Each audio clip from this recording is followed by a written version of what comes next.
Good evening, everybody. I was muted. So, welcome everybody this evening to Starfleet After Dark number 32. Tonight we're joined with the regional coordinator of Region 3, Jeremy Carsten. Yeah, I'm terrible with names today. The Region 15 regional coordinator, Corey Grant. And we have the chief engineer of the Avenger, Lourdes Bond. And Hello. Last but not least, we have the XO of the Golden Gate out of Region 4, Alvin Camidge. How's everybody doing tonight? Doing pretty good. How about you there, Russell? You doing all right? All right. Commander is a little delayed today. He'll be a few minutes late, but he'll be here momentarily. We're still trying to get another person on right now. Mm-hmm. And so I'm going to be helping out with that. Let's see who we got logged on so far. We have Alex Rosenzweig. Good evening. Good evening, Elizabeth. Cobra Stitch. I do not know who that is. John Hardy, as always, the vampire from Region 20. Mary Kane, good evening. Michael Stein, Richard Ward, Jason Tierney. Let's see. Star Trek Discovery Season 1, Episode 1 is now on the air on CBS. I didn't know it was happening so soon, actually. They said they were going to start them at 10 o'clock. Oh, wow. Hey there, Tiffany. Let's see. The only problem I understand with that is, although I haven't seen it, I heard that one episode's only half an hour. What? Wait, how? No. I haven't watched any of them. Did they Did they crop out all the Klingon parts? Like, I mean, yeah. What the hell would you do with it? The first episode's 2 hours. Right? I was like, I'm pretty sure it is. It's a full 2-hour episode. Actually, I will admit I did see the first 3 episodes. Then it stopped being free, and then I stopped watching. Yeah. Oh, Commander Stitch. Okay, now I know who you are. Season 1 is nothing to write home about as far as I'm concerned. Season 2, and then when Pike gets in, so much better. A lot of Star Trek is like that. The first season kind of bites. Yeah. I enjoyed season 1. I will say it was not the worst first season of Star Trek. Oh, that goes to the animated series. I don't know. There was some really bad shit in TNG's first season. Oh yeah. Sure. I mean, granted, they had 26 episodes with which to fuck up. Yeah. Versus 10 or 13 or whatever it was. Yeah, but one of their first episodes is one of the most racially sensitive episodes. Yeah, well, like I said, Well, Enterprise, the first episode was phenomenal. I remember where I was when I saw it. It was really good. And then the next episode came, and I was like, wait, what's this show? Because Archer's nowhere near as, gung-ho as he was. And I'm not understanding the motivational change here. There was a little bit. For me.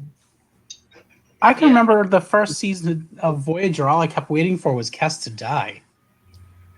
Mm-hmm. So you were waiting for Kes? I was waiting for him to kill Neelix. Yeah. Either one of them, just right out an airlock. I mean, really. I'm glad. I found the character of Kes to be totally annoying. Well, they could have done something with it, but they didn't. And so, a character with a 7-year lifespan is fascinating if done correctly, and nothing in Voyager really was done correctly. Yeah, Voyager is a lesson of missed opportunities. Actually, I think of Voyager as one of my favorites. Should have been a year. Should have been a season. It should have gone from Starfleet to Battlestar, essentially. See, with Kes, I think they kind of hinted on it. They never came out and said it, but they hinted on that maybe the 7-year lifespan was a way of the caretaker keeping them under control, population-wise. Right. We'd all kind of expected that to be the end game of that one. Like, oh, And now I'm 8. Son of a bitch, wouldn't you know?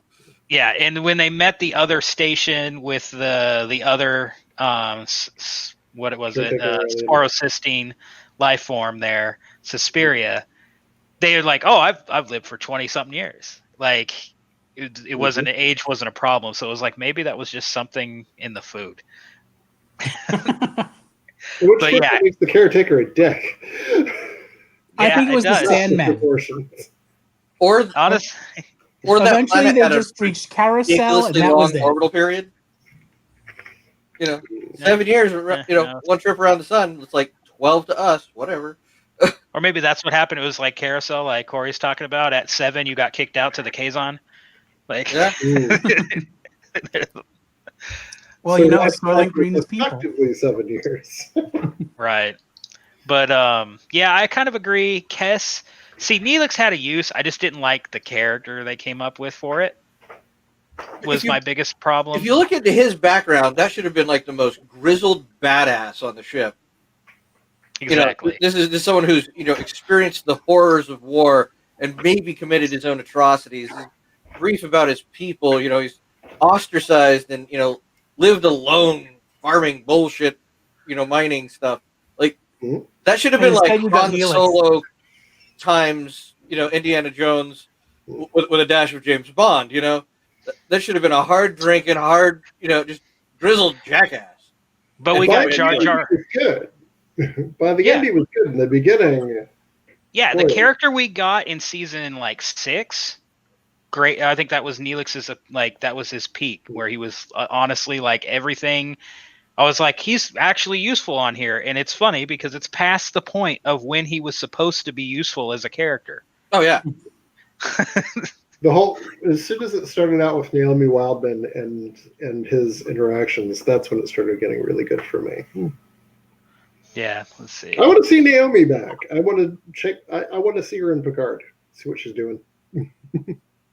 We might. I mean, they keep talking about they're gonna bring in these little cameos here and there. Mm-hmm. Well, Nepenthe is a fantastic example of how awesome that is, if done correctly. So, I also think that the whole thing with Seven and Ejeb was done very well, and there was no other way that episode could end. People have a problem with Seven being Mama Bear, but you don't screw with people's kids, and if you do, expect somebody to show up with double phasers and to really wreck your day forever. Yeah, I don't know, but the best I could. Go ahead. I was just saying she had it coming. Yeah. No, I like the way that Seven evolved to what we got to see on Picard. I'd like to see a little more of the background, but then that would be a whole another series of its own. That's a rumor, right? There was the rumor that the Rangers might be a thing. Yeah, but let's remember that the only thing that travels faster than warp speed is rumor. True, but the Pike show was a rumor for a long time, and we got it. Well, the thing is, I will say they've had a number of interviews now on the Pike show, specifically on Strange New Worlds. Apparently, a number of people have been pitching that and pitching it. Like they just keep throwing it at the board until the board finally said, yes, we'll give you the fucking show.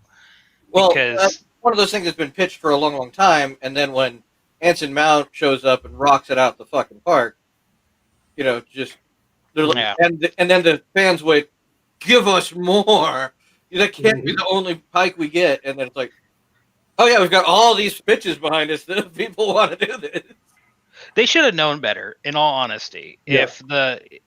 When you cast a character, or if you cast an actor like Anson Mount, which in U.S. audiences, he's not the biggest name, but the stuff he's done as far as television, cable television shows, he can handle the schedule, so you don't have the problem like you'll have with Genevieve Juvold of the Voyager debacle. Yeah, you won't have that because he can handle the schedule. He can handle an even stricter schedule than he'd probably be given. So you got that. Russell, did you see Coma by any chance? The Genevieve Bujold movie? Yeah.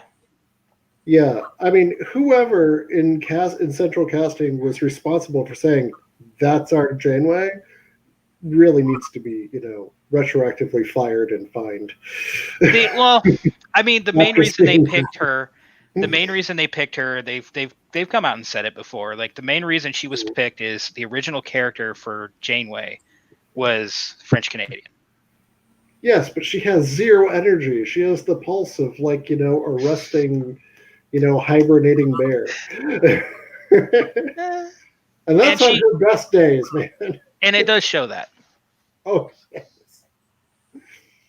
I invite anybody who disagrees to go on YouTube and look at the test footage that has been released since then with her as Janeway. And I defy you to say that Mrs. Columbo was not the best choice for the job. With Alex here, nobody on that production team expected the fans to love the Pike Spock Una combination the way it happened. I agree. I half expect that they probably thought that every fan in their right mind was going to complain about who was playing Spock, because it's happened every other time. Issue.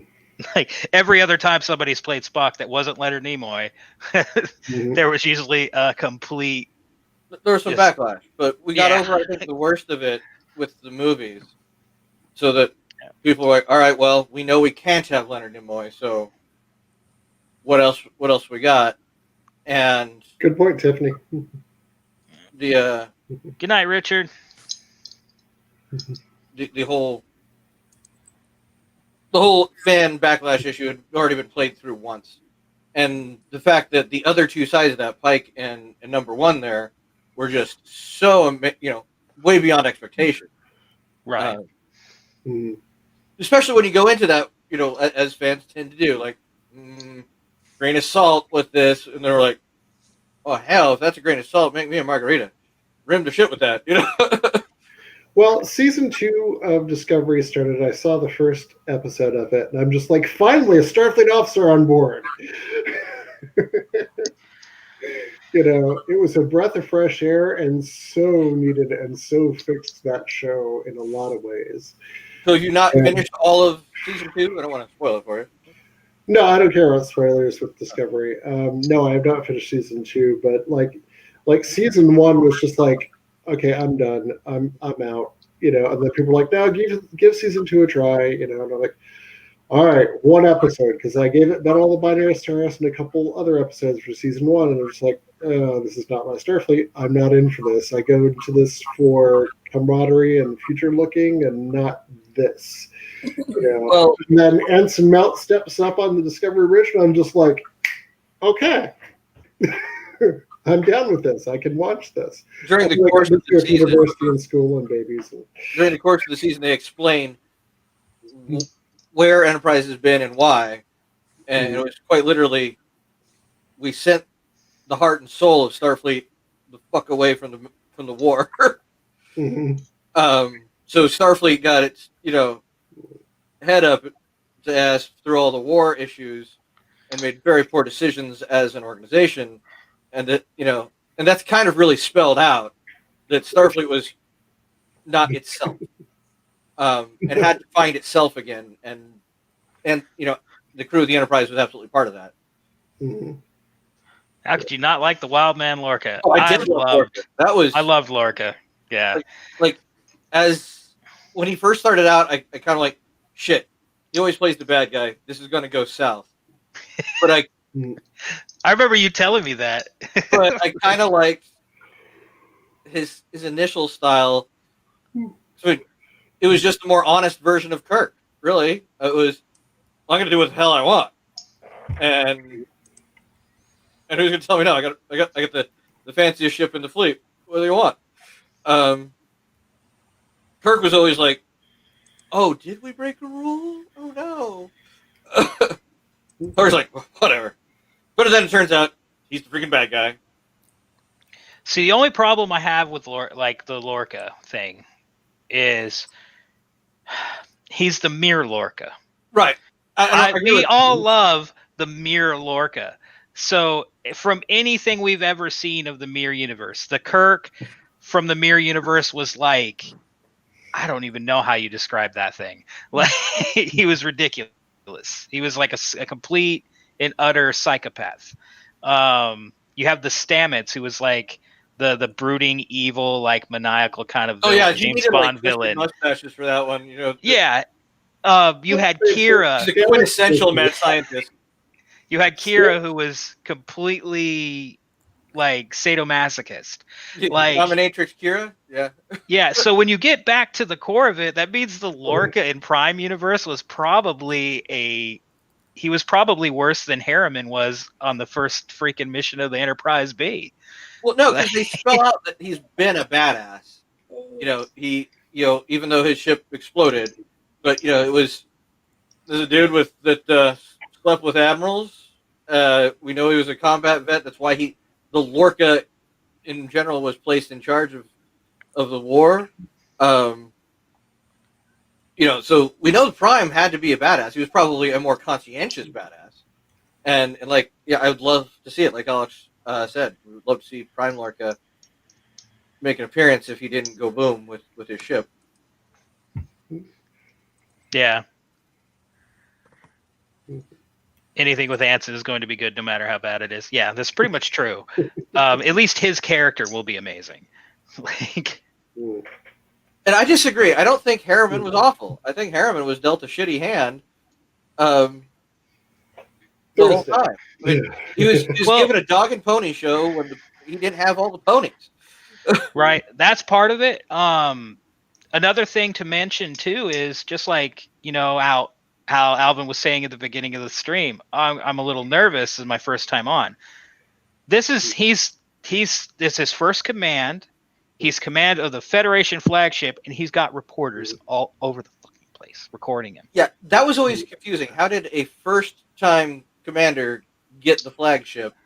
There's some memory beta on that kind of explains it. It would be like personnel department at Fleet's not that great. Well, it would be like pointing.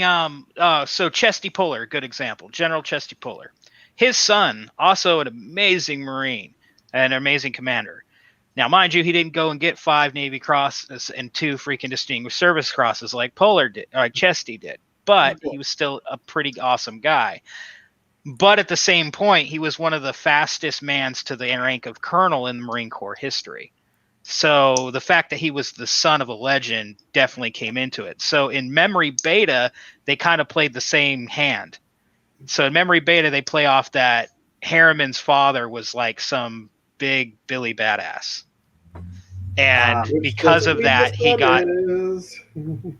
Harriman had big shoes to fill. And the shoes he was filling was right on the bridge with him at the same time. And without further ado, our final guest for the night, before the commander gets back, Admiral David Nottage. Hey, David. Hey, Dave. Looks like you're on the ship of Alien. And hi, Sarah. I didn't see you there. This is the first time I've seen darkness come from David's stream. Usually it's super bright. Right? I'll be right back. Usually it looks like it's 3 p.m. there. It's like, it's like midnight here. It's still sun out over there. It's like, why? How is this a thing? And for those of you who don't know, I have a tiny screen, so everything's really small. So if I'm leaning in, that's why. So hi, fine. Sarah. And hi, You can switch it to a full screen.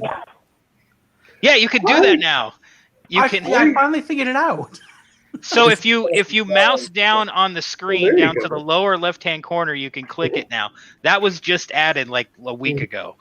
Nice, but I can't see the chat now. So that's the only problem. It has its drawbacks. Yeah, but it's nice full screen. I'll give it that. Much nicer than it was Testing. before. Can you hear me? Yes, sir. No. Yep. No. So you just don't want to. That might be That's true. a trick. But yeah, how you doing tonight, David? I'm tired. Oh, I can see it. Looking forward to a well-deserved and long vacation. Those are always the best. I had to take a nap, so I was ready for this. No lie. A nap. Take a nap. What the hell is a nap? Well, it's when consciousness decides it's going to depart your body one way or the other, and you might as well find a soft surface first. At least that's how it worked for me. It wasn't so much a choice as a That's a this is requirement. happening. Find out where you want to be for the next hour and a half. It's not how Diogenes would have done it, but I think we're all very safely saying, yeah, that's probably a good idea. Right. Good evening, Paul. Good, Paul. So we've been talking a little bit about Discovery, a little bit about Lower Decks, a lot of bit about like the best first season of a show in Trek. I thought we were talking about the worst first seasons. Well, that too. Well, it's like the worst and the best. Because it's kind of both arguments. I think that the worst for me was just TAS. I still have not managed to watch that all the way through. I've not made it all the way through that or Voyager, to be honest. I made it through the whole. I think Voyager actually has a good first season compared to some of their other seasons. Yeah, no. So people have told me that when we go back to Voyager, just start at season 4. Really? Yeah. Because I get lost. Like every time that Janeway and I've tried several times. Every time Janeway and Paris have lizard babies, I'm just done. We're fucking done. That's not the first season, though. It's like mid-second season. But Janeway murdering Tuvix, that's fine with you. I haven't got to that part. I mean, I know it happened. In which case, yeah. I mean, I've seen that episode because I've seen bits and pieces here and there, but I've not. Yeah. There's worse jack-ups in Star Trek. The worst one ever. Done the beginning to end with Voyager as I've done with all the other shows, other than the animated. Multiple times. They were also extremely strict with Voyager that everything had to go back to status quo at the end of the episode, which is mind-boggling considering the premise.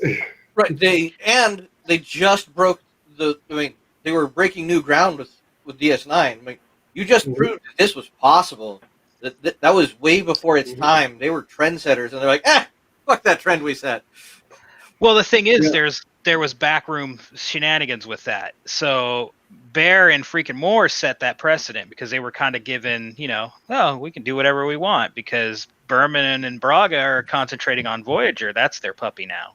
So they started doing these long canonized plot lines as the senior plot in the episode as the A plot. And then what ended up happening is it was working. And then when the writers on Voyager wanted to start doing, and Doug Drexler talks about this a little bit too, when they started talking about doing that, Berman and Braga were the first in the writers' room saying, "No, you will not do that. You will not do that. You will not give them anything. You will not give them this. You will not give them that this was a win." Year of Hell would have been an amazing season had they had the brass to go a full season of just bad to worse. I think it could have gone one more episode. I don't think it could have done an entire season. Yeah, whole season. Initially to do an entire season, but that's a lot of doom and gloom. And they had to break up the Dominion War with goofy shit just to keep it light enough to be tracked. I think they could have done it, but easy. Oh. Sorry there, I walked over you there, Jeremy. That's why I got my thing, and then Stott had like a long thing to read. I got sidetracked. Let's see. Voyager should have had a series similar to what happened in Enterprise in recent. Oh God. Wait, I don't know if I'm reading that exactly right. So that was the Time War, right? That was the Expanse shenanigans. Yes, the Expanse / sphere builder thing. Yeah, so that wasn't my favorite, actually. I really liked season 1 of Enterprise. I really liked the tone of we're fucking Earth people with a big ass engine. Got a couple friends with us. We go tear ass around the galaxy. And like, yeah, that's how people would be, like humans would be when first exploring. They would go fuck some shit up and make mistakes and. Well, on a tangent on that front, one of the latest One of the latest potential solutions to the Fermi paradox is that there is not enough phosphine in sufficient concentrations in places to have caused life to evolve past at least where we're at, which is why we're not detecting any alien signals within visible range. Right. There's the 3 solutions, right? Just met each other. Oh, there's over 60, but this is the latest one. No, so there was, for that particular one, I thought was, we are the most advanced. No one's made it this far yet. Everyone else is so advanced, it's going to be under comprehension, or ability. There's been an event that stops sophisticated life from achieving, what is it, level 3 or level 4, at some point, and we don't know where that point is. We don't know whether we have surpassed it, we're lucky, or it's up ahead and we're screwed. Or maybe they look at us and roll up their windows and just keep driving past. Well, my particular theory on that is that, hypothesis, is that we're the first one. That if we are the first ones, life has to come from somewhere. So, given enough generations down the line, say to the Dune timescape of 10,191 and beyond, there's enough time for humanity to expand and mutate because of the different environments and whatnot to become these aliens.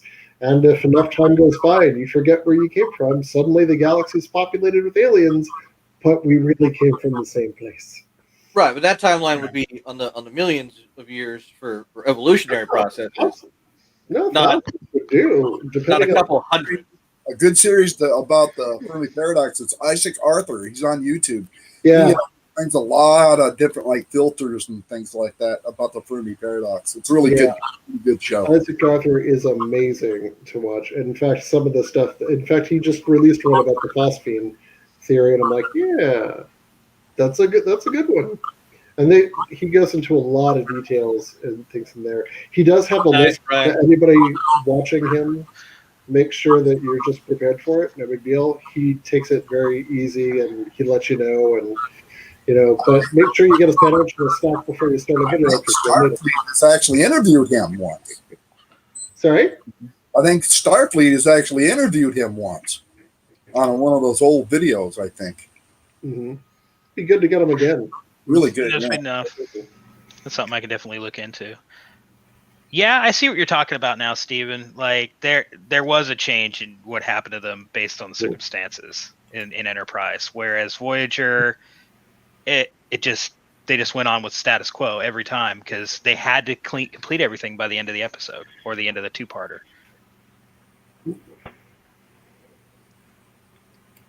And then everything got reset. Yeah. Weird hell happened. The ship was nearly destroyed. Looking ragged as all get out. End of the episode. Squeaky clean right off the space dock floor. Yeah. It's just I think that's what was happening. Like, that's how they were getting all their shuttles the whole time. Yeah, the 27 shuttles that couldn't possibly fit in there. Yeah. It's like, wait, how? And the photon torpedoes that they said they couldn't replicate in the beginning, and then all of a sudden they could, apparently, because they had more than they... Yeah, if they'd just been allowed to follow the premise and go with it, it would have been a much more interesting series. And by the time they got home, they would have been half, a third Borg, a third Federation, and some other parts welded on, and just been like, "We're back, bitches!" They'd have been like, and there'd be one dock master, I guarantee it, when the ship pulled into dock, they would have been like, "What the hell did you do to my ship?" I wrote something once to explain the multiple shuttles, but it only kind of sort of worked. I said you could replicate an entire shuttle except a warp core. So if you have a closet full of tiny little warp cores, you can just replicate yourself a shuttle. Of course, for Voyager, it doesn't seem to work since you can't replicate anything. Yeah, because that was the other thing. They might have been able to replicate everything because they show them they did replicate the Delta Flyer, basically. Yeah, but if you think about it, they shouldn't be able to replicate dilithium. Well, so the dilithium and the antimatter, and the deuterium, you can replicate it, but why? That's what your base material is, which you're generally replicating from. Because that was just your hydrogen mass that they used. So yeah, probably not replicate essentially the fuel components. Yeah. Yeah, you Could couldn't probably replicate replicate everything deuterium, else. but it was collected. That's what the Bassard collectors did. They So collected yeah, deuterium. I mean, getting deuterium super easy. I mean, that's just a different form of water, really. Yeah. Yeah. My thing was what they should. what have I done wrote. is I didn't want you to have an instant shuttle. Yeah, the trick is the dilithium crystals, which are the magic crystals, and the antimatter, which is really hard to generate and power intensive. Which that's like the finite thing. Yeah. That's the finite thing that they have fuel wise, really, for that you need to go back to star bases for, supposedly. And You just can't replicate elements that you don't have. why didn't they replicate uniforms? I think they did. I think what it was is Tuvok said a specific thing on the replicator saying that Neelix couldn't. Like, I think that was the whole thing there. Well, apparently, the uniform later on too. There's wow. There's a lot of weird shit that they've done that could have been explained. No, it was an alternate. That was an alternate. Or a living witness. Or the replicator. You could probably, replicate the compound, but you can't replicate the elements if you don't have them. Right. No, that's what a replicator does. It replicates the elements. It's just, imagine, if you will, just like a steak, okay? And you've got a steak, and you break it down into its component molecules and atoms, and you try to make a self-sealing stem bolt. Just because you have a stakes amount of matter doesn't mean you have the same amount to make this other thing. But so add the elements necessary to something else. So it was an alchemy machine. It took all the waste. This is why they put plates back in the replicator. The heads, everything put into the system was turned into deuterium, which was then used as fuel for the fusion reactors and for the matter-antimatter reactor.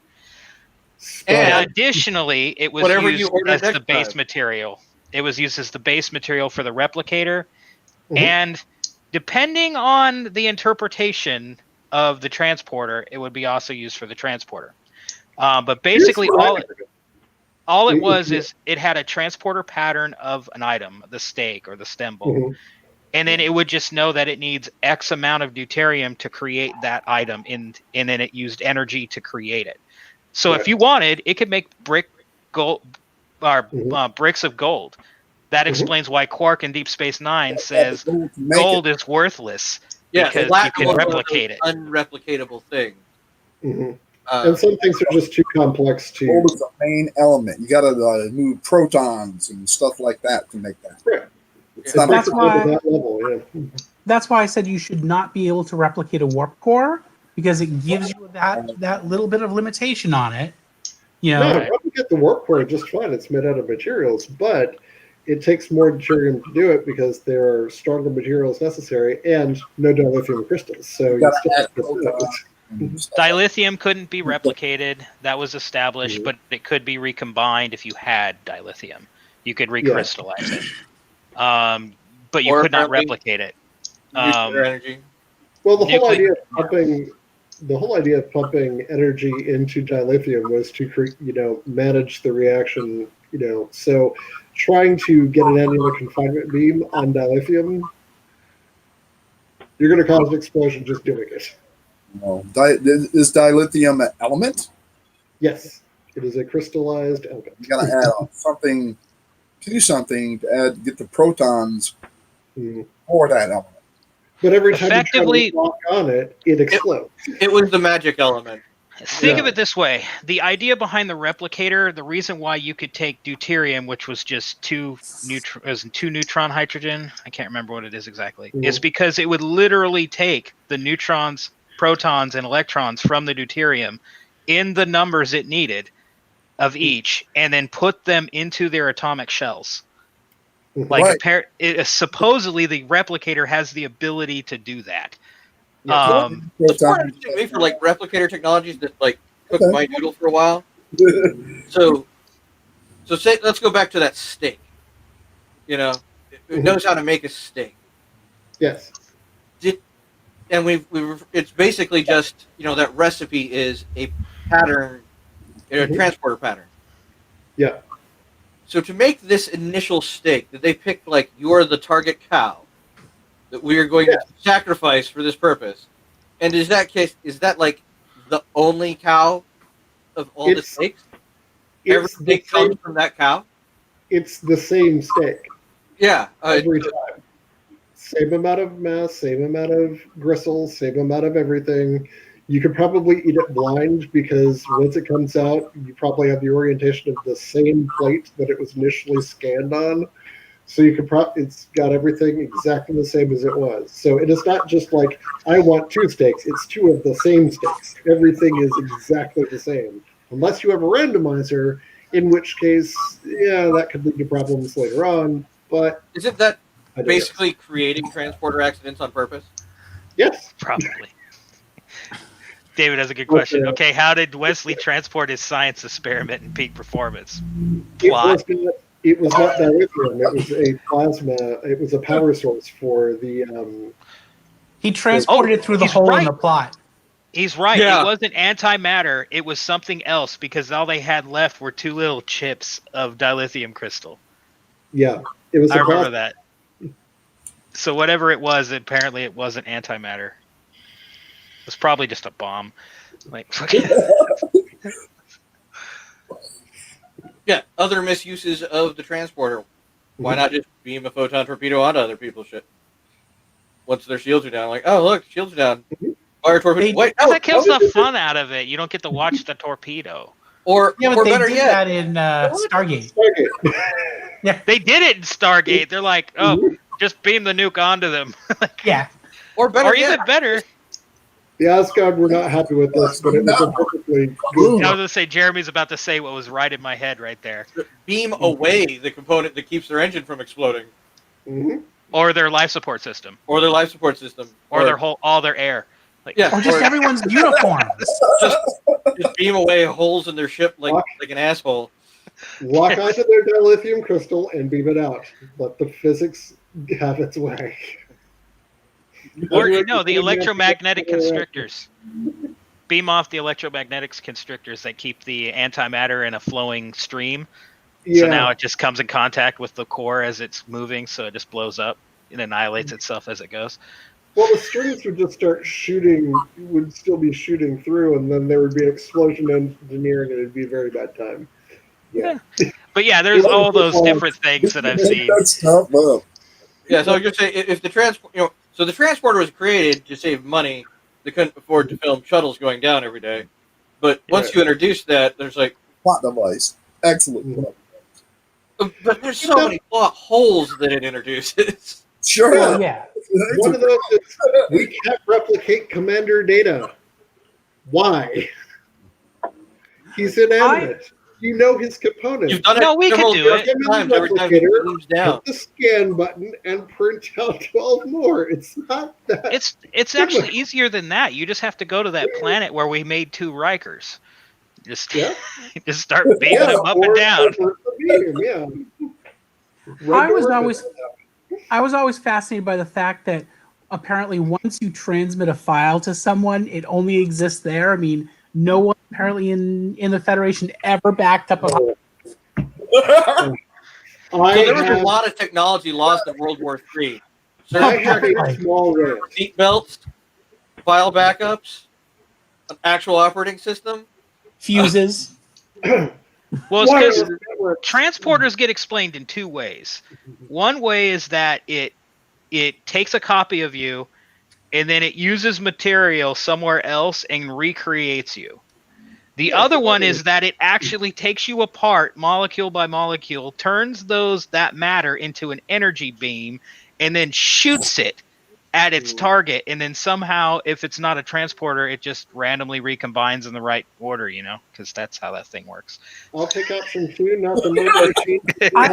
It's definitely the suicide move. McCoy was right. I think we're just talking about magic. Yeah. The other So thing there is, are- how many times does power go out on a starship? Yeah, actually, that's one of my favorite things. Battery backups, baby. The opening to lower decks is the number of times in just the opening sequence you see the ship lose power. Here's what I have a problem with. I have a small rant. Please allow me to go through it. These things. Personal access display devices. It is as if on every Starfleet ship in the 24th century and before, they have forgotten that there is a computer core and this thing called a wireless network, which is attached to your communicator. It's also attached to these things. So why are ensigns and everybody walking around handing these things to people instead of them all having one and just getting an update? Oh yeah, I love the assortment of pads on people's desks. We're like, okay, I guess that might be a thing that I do if I'm researching like many things that I want certain pages open, but really that's just what big screens are for. And we've seen everyone's got a big screen on their freaking. Mind you, I'm complaining about this, and screen 1, screen 2, screen 3, screen 4, screen 5. Yeah, Yeah, I was gonna say I have. But I know One you big have screen. an inbox, and if I need to get something to you, I'm not going to pick one of these and send it in the mail. Right. Good night, Stitch. You know. But I guess so. I would say that they're misnamed. They're not personal access devices. They're exchangeable because you're just like, oh hey, No, I I got think this brought up to the thing I need you to look at. Here I you think go. they're very personal because they are handed from person to person in that sense. But So I would say there's a exchangeable, way- where personal sounds like more like, yeah, don't look at the other 46 tabs of porn I have open, but Yeah. here's the thing I need you to look at. It's It not going to should- be the it thing should that you. yeah, it should be a PED, a personal exchange display device. That is probably why they do that, actually, thinking about it. They have the pad that they leave at home. And then Mhm. because they want to make sure that they don't ever hand over the pad with their browser history, they Yeah, use other pads. I'm writing a story now for the Avenger, and one of the things that I put in it was this big rant about how these things just stack up on captains' desks, and they have to go and just drop them in a reclamator like at the end of every day. And everyone's been trying to change this for years. Everyone knows that there's a wireless network, and yet these things just keep coming and piling up in the bridge. And so you have to have an ensign, a yeoman, go and sweep through and Brian grab all makes the pads, throw them away. Brian makes a fun post because we actually saw that, right? The engineering pads were red Yeah. for reasons unbeknown. Like, oh god, this is actual engine data. Please don't talk about your latest holo novel on this device. No, that was fucking Love Slave Volume 1 through 17. Yeah. So yeah, absolutely right. I mean, could have those things coded to no, you're only bringing up engineering files. That's all that this device Is has allowed to do. access to. Well, if not, how's the company that makes pads going to stay in business? They can't. So We're just going to replicate yeah. 74. Hey, I'm just throwing a wrench into your theory, okay? Uh-huh. And You we mean, you mean the pads that don't work with StreamYard? Exactly, Paul. Right. Exactly. Oh, dude, Lower I decks guarantee you, gets it right. LCAR's pads would not work with StreamYard. They could be from the 24th century; they still wouldn't work, because they don't have Chrome or Edge on them. So yeah, they're Willing done. to bet that mine would. I got Chrome. Paul Workby has a very good point there. Yeah, that is the one. Well, that is among many of the among many of the things that Lower Decks gets right. Everybody's got a pad and they can update it as usual, but they carry it with them and it's got their stuff on it. Yeah, but What it's did only you the guys lower think deck about people. What did you guys No, go. think of the latest Lower Deck? Haven't seen it yet. Haven't seen it yet. Loved it. I Very, haven't seen it yet. Mhm. very. So you haven't seen the Rick and Morty version of Q yet? No. He doesn't seem that different to me, but I mean, Spoilers. No, it's still Q. I Hey, would it's say already aired. You should have watched it by now. Spoilers get snitches. It's been out for like 14 hours. Like, I don't have CBS access. who doesn't have CBS All Access? Nah. My TV doesn't have. so. What is happening? I predicted it. I'm going to say, CBS All Access is morphing, right? It's changing to Paramount Plus. Yeah. Next year. Right. Well, that's what it's known as in the UK, anyways. Oh, Yeah, it's been there already, is that? Well, Yeah. so what I'd foreseen happening was all the channels were going to try and do their own thing, put their shit out there, and then they're going to realize that not everybody's going to pay for each individual freaking channel. So the big conglomerates are going to have to team together, much like Disney did. They took their big properties and said, this is one package deal, and everybody bought that. And HBO's doing it with HBO Max. It's more of the Warner Brother properties. Yep. And I'm not supporting CBS finally pulled their head out of their ass and like, okay, we're going to combine back with, it's basically Viacom, right? It's CBS plus Paramount and all their properties. And that's just how it's going to have to be. And I'm glad that CBS is quick to learn their lesson on that particular issue. And then you're going to have, the conglomerates like Peacock and Apple TV and a few of the others that have a whole bunch of those all the different channels on them. Right. You have the linking ones too, like then you have the linking ones like Amazon and Hulu that let you link in other people's stuff. I mean, it's just going to be where we just have cable on a fucking computer. Like, it's what it's going to be. It's still better because we can vote with our dollars what counts. Whereas cable had broken. I'm gonna use my Longmire rant here. The number one scripted show on the channel was Longmire. The only bigger ratings they had was reality TV shit, which is what it is. And that channel decided, because of the advertisers, they said they wanted a younger demographic. They're like, why the fuck are you on this channel? They wanted a younger demographic, so it didn't matter that I was in the demographic that watched Longmire, the above 25 and had actual money, and like the below 25 and are broke. Like, don't you want to target me? I've got money. The young kids don't. Why are you targeting them? But it's because the young kids have your money. No, I don't got my no one. Not yet. No, there's no yet. Give it time; they'll have your money. Unless you're carrying a bottle of whiskey. I think it was the same reason they canceled. I think it was Gem or She-Ra or something. It's that they're like, yeah, you're pulling in the demographics. No, it was X-Men. You're pulling in the demographics, but you're pulling in the wrong demographics, and we don't like that, so we're going to cancel the show. Yeah, and so it was very smart for Netflix to pick it up because they had that established audience, and Netflix numbers grew. They were able to really pivot off of that. I think the same thing happened to Young Justice. They're just like, yeah, you're good, but you're not plugging the demographic we want, so whatever. So I'm like, what do you care? You're still making money. When you're catering to the people that are paying you directly, and that's a much better model for us, I think, as consumers, especially apparently not the young whippersnappers that the advertisers want to talk to. But I'm not into paying every Tom, Dick, and company for the privilege to access their streaming service. Well, averaged over the year, I think we're paying less when I'm choosing which platforms I'm purchasing. And I've got Amazon Prime, Netflix, Disney Plus. I've got HBO and CBS All Access through Amazon. But that's just because I like their interface better. I've got a new toy coming. I thought it was going to be here today. It didn't. But TiVo Stream 4K.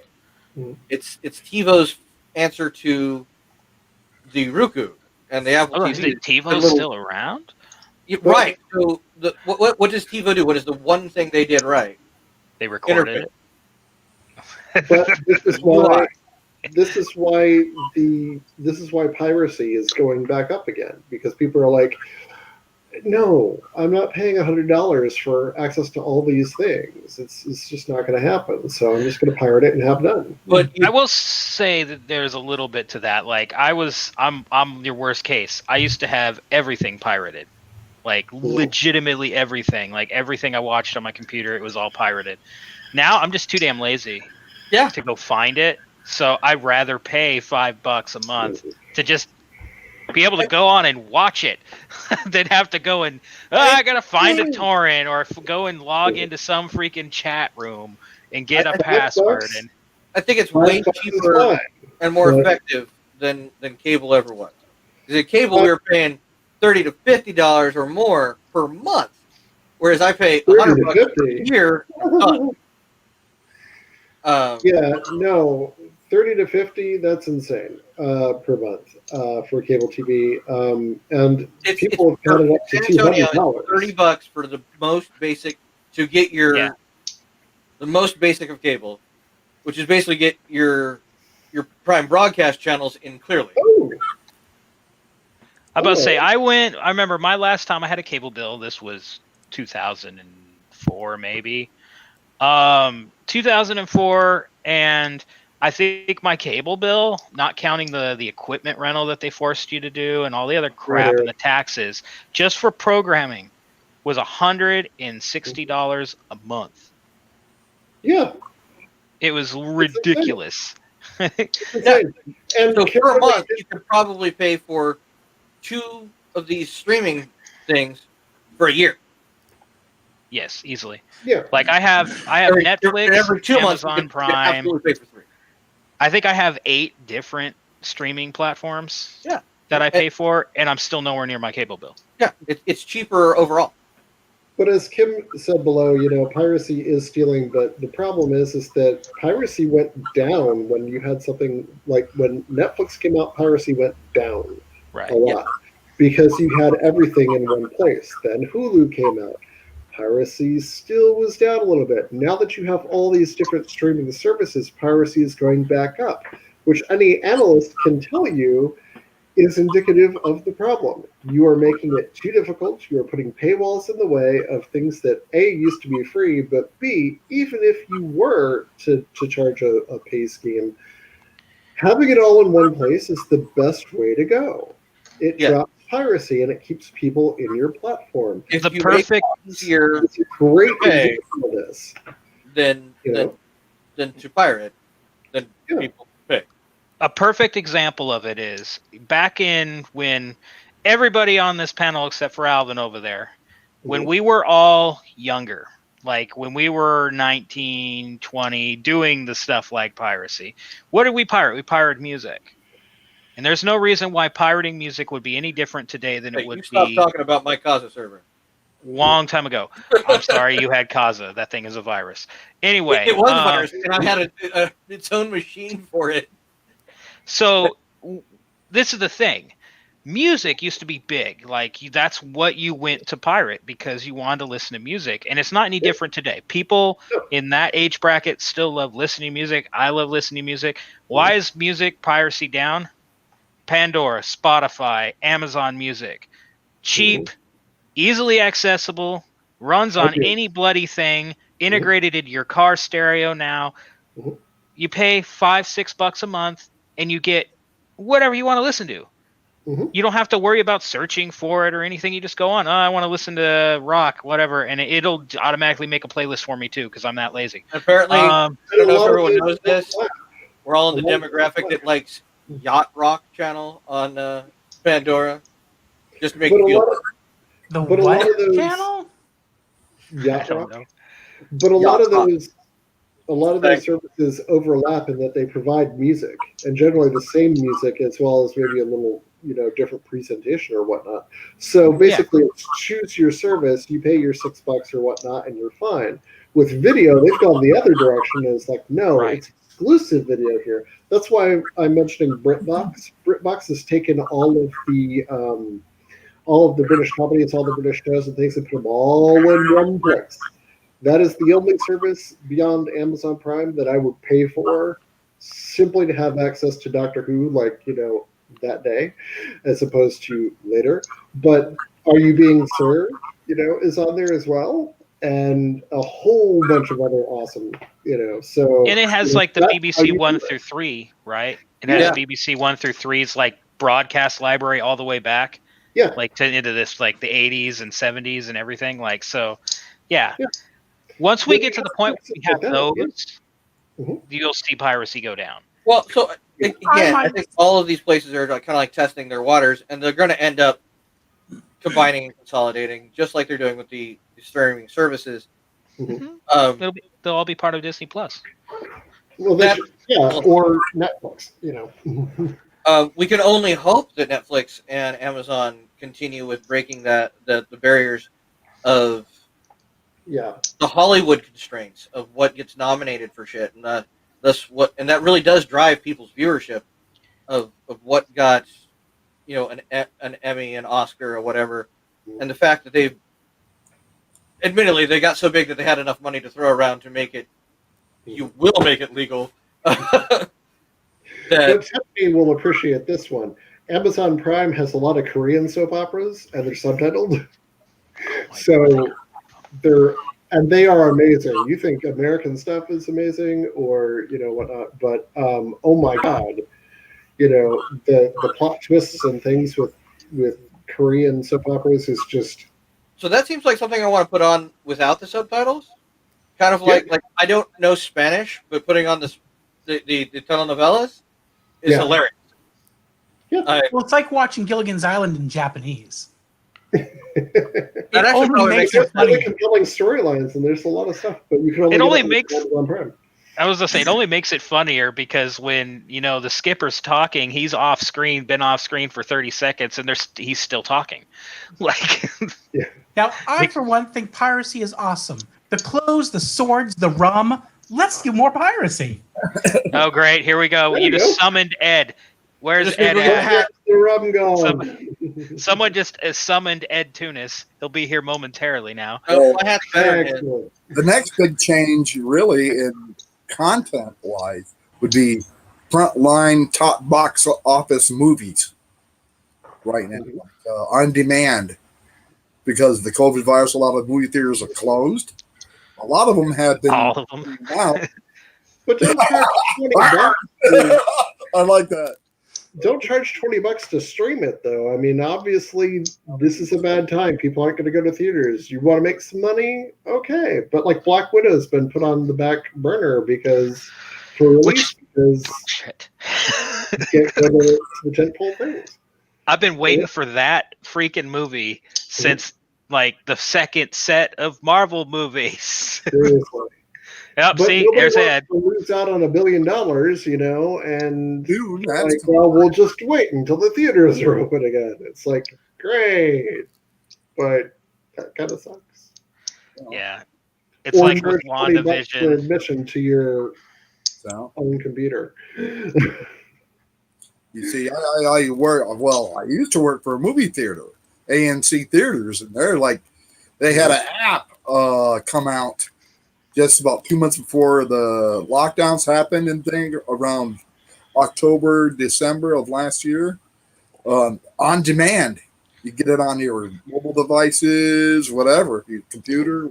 You watch it all, box office movies. Yeah, and Amazon started doing that too, of course. Yeah. Um, A local theater here started doing it, but it's not with current movies. They're with old movies that they have free license to use in interim times and for matinees. But they actually set up a 4K camera in the theater, Oh, and you man. can pay them a matinee ticket price and get the access to the stream and then watch it. So the studios actually went along with that. Well, The one it's thing you okay. can So do there, alive. but yeah. it's So like the older properties that It's- are really cheap to license. we're talking about like Iron Man 1 movies that are almost like 15, 20 years old. So they have the license to use them. The other thing is this one, they're doing it in an enclosed theater, but it's actually the movies they play at the drive-in. Mhm. So the trick I know with drive-ins is if you can play it in a drive-in, generally speaking, it's almost open rights. Like you have to pay a royalty fee to show it, but I mean, there's nothing stopping anybody from watching a movie at a drive-in theater from across the street with a telescope. And some movies, heck, I've even had, the studios want the posters back, or the standees. I've seen that. Yeah, see, I remember when I worked at a theater long ago, Greenbrae Theaters in Reno, Nevada, or in Sparks, Nevada. They used to do stuff like that, and what the manager would do is he would cut a little strip off of the back, like triangle piece, and he'd mail it back. And he'd be like, "There you go." And then they would always bitch, and he'd say, "Well, here's the thing: are you going to pay for the postage for me to put this giant cardboard thing in a fucking box and send it back to you?" Yeah. No. Okay, then. you got your standee back. You got that little triangle, and then he would sell the standee to They'd come pick it up too. Yeah. Mm-hmm. Well, they ain't gonna come to Reno, Nevada, and pick anything up.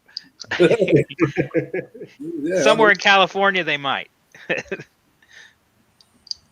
they didn't have no offices in Reno. Especially at the movie theater that I worked at.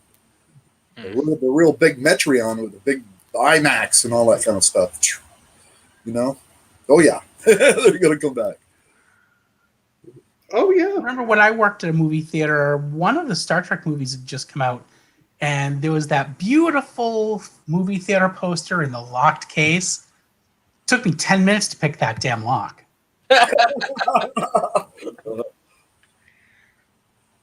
Trying to remember, we had I think it was a Terminator 2. When Terminator 2 came out, they had a big old, they sent them to theaters. It was like a statue of the Terminator. Right. Somebody broke into our theaters locally when I lived in Sparks and actually stole that thing. And I've always wondered where it ended up. He had to have sold it. Do you remember when Monsters Inc. came out? The first one, they had that big the blue guy. Ed Tully. Sully. They had the big Sully sculpture that was furry. Oh, yeah, I remember that. That was huge. Yeah. Disney wanted those back, that was for sure. Definitely. And just so our viewers are aware, yes, this is available on YouTube, and it is also available on, I think, through Facebook and a couple other streaming services. Russell would know more about that. Just those two. So if you're looking for it on YouTube, search for the user Steve Parmley, or Stephen Parmley, actually, and you'll find them. You can also just put After Dark or AMA, and you'll find the listing. You have to put Starfleet, Captain, there you get to it pretty quick. And then you can just subscribe to it. The ones on Facebook are the ones that get announced on members only. Yep. Yeah, it is viewable from both. The only thing I have noticed, I've watched both of them from both ends. The Facebook one is delayed. Our stream is delayed from your comments by generally about a minute to 3 minutes. Yeah, sometimes at the worst. Sometimes at the worst, and then it starts out, it's in sync, and then as time goes on, Facebook lags behind. I didn't find that to be true at all today, Russell. When we went live, I have it up on this screen so I can see the. One of the things that's odd is I find that the Facebook chat comes up quicker on this than it does on our screen. On the StreamYard, yeah, it does. So there is a little bit of lag between the two. When you went live, it took almost a full minute before they went live. It was? Okay, wow. Yeah, from the very beginning. That makes sense. And I've been watching it, and it's stayed fairly consistent. Like I said, I've got it on this other screen over here, so I can see. And between all of our various gestures and stuff, since I've got it on mute, obviously, it's about 45 seconds to a minute behind. YouTube is usually, it varies. Some days YouTube is like minutes, like 5 minutes behind. Like we're disconnected, and I'm looking, and then all of a sudden someone will respond in the chat off YouTube. They'll respond to something we said at the end of the stream. And this is 5 minutes after we've been off air. And then there's other times where they're actually getting the stuff before Facebook gets it. So We're, it's kind of we're hit or about miss with 14 YouTube. seconds at this point in a delay in this particular stream with YouTube. Yeah, see, so it's been pretty good for them. Yeah. I know that it's Well, generally for it's me. the software on both sides. It's how like when Commander Starfleet put up the what was it? The Lower Decks trailer, and then it was like boop, all the streams dumped. And that's how the software that's detecting that sort of usage is what slows it down. It's keeping us from having a wardrobe malfunction. No, it's not. But It's keeping us from having a lawsuit malfunction. Like, There you go. You got I it, think that's a Russell. completely different show. Instead of Starfleet After Dark, that'd be Starfleet Naked. And I don't think anyone really wants to see that. we don't need that. So We don't need that. Starfleet preferably in the very dark. Starfleet very dark. Champagne room. Nothing happens in the champagne room. I ended my pole dancing days a long time ago. I haven't. I had to. Stanley Kowalski, best pole I knew, fell right over. Sorry, couldn't resist that joke, and I know that someone's gonna bitch at me. Get 2 minutes. Nope, not yet. You can also rewind YouTube if you come in late, but you cannot on Facebook, says Tiffany. That's true. That's cool, but then you're out of sync with the comments, and if anything you post in the comments won't get replied to. Of course, if you rewind to the beginning, then watch us at double speed, you'll eventually. Any word catch up. On the CS? He was, nothing yet. I texted him a moment he's ago. been kidnapped by the Katuvians. I think he's been kidnapped by the pack lads. You be aware there is some Will he make us go? happening in Louisville, so he might be busy or on call. That is fairly true. Yeah. But he said a few minutes late. It's been an hour. Yeah. So. I sent him a message. And here just we've been asking without what's going adult on. supervision, right? Wait, Steve's the adult supervision? No. I know it ain't me. Stella. Yep, there it is. David got it. No, that's me. Or Russell. Probably Russell. What? The adult? I'm the adult in the room? That's a problem. Okay, well then it's me. I'm the adult supervision. Hello. There we go. Jeremy's an adult. Alvin's the oldest, but yeah. Nah, don't make it mean that, hey, you know. It's like, don't tell me in this part. Oh. My sisters learned long ago that you don't leave me babysitting. I fed her kids all those chocolate-covered espresso beans. Took care of that right off. So here's a question. So apparently, the Section 31 show with Giorgio is still a thing. So here's my only kind of question. Is it just going to be a one-season show and it's going to show what she was doing in that small section of time during season 2? Or do you think it's going to be somehow or another she gets back from wherever Discovery goes? Yeah, that was confusing. It's like, wait, didn't she on the boat? Yes. So I think we got an Ensign Mount show, and Section 31 is never going to happen. It's in production. Like it's in pre-production right now. Supposedly.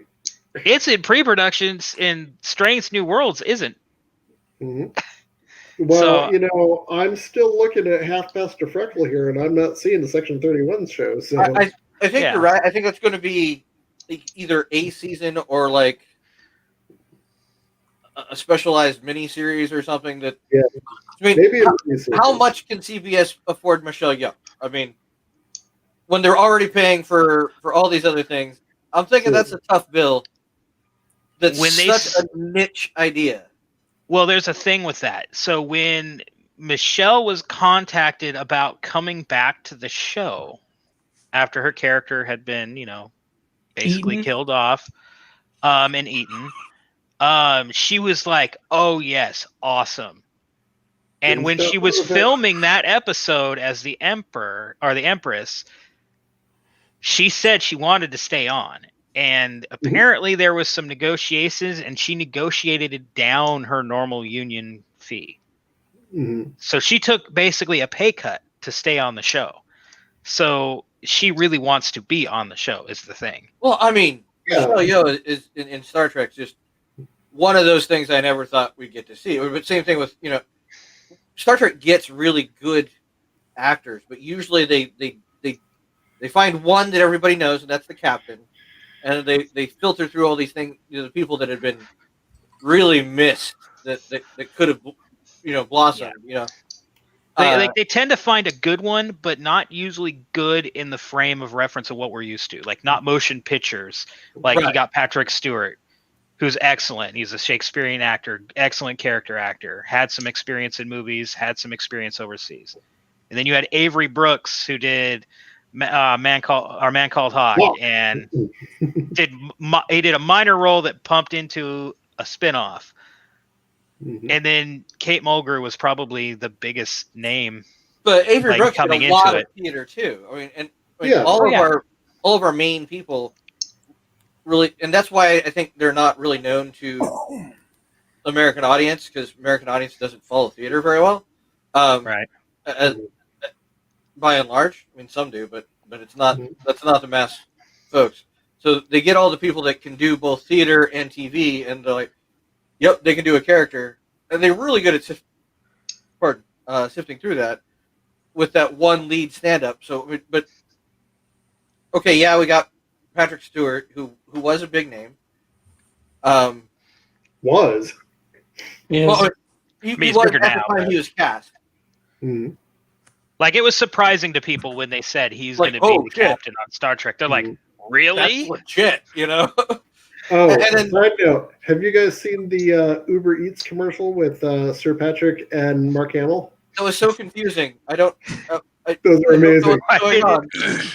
Why do they Like- have bats? Like, I'm like, are they violent Alzheimer's patients? What's going on? It's amazing. Your dad's not here. I'm my dad. What? yeah, I think they were trying to go that that Mark Hamill's might be a little.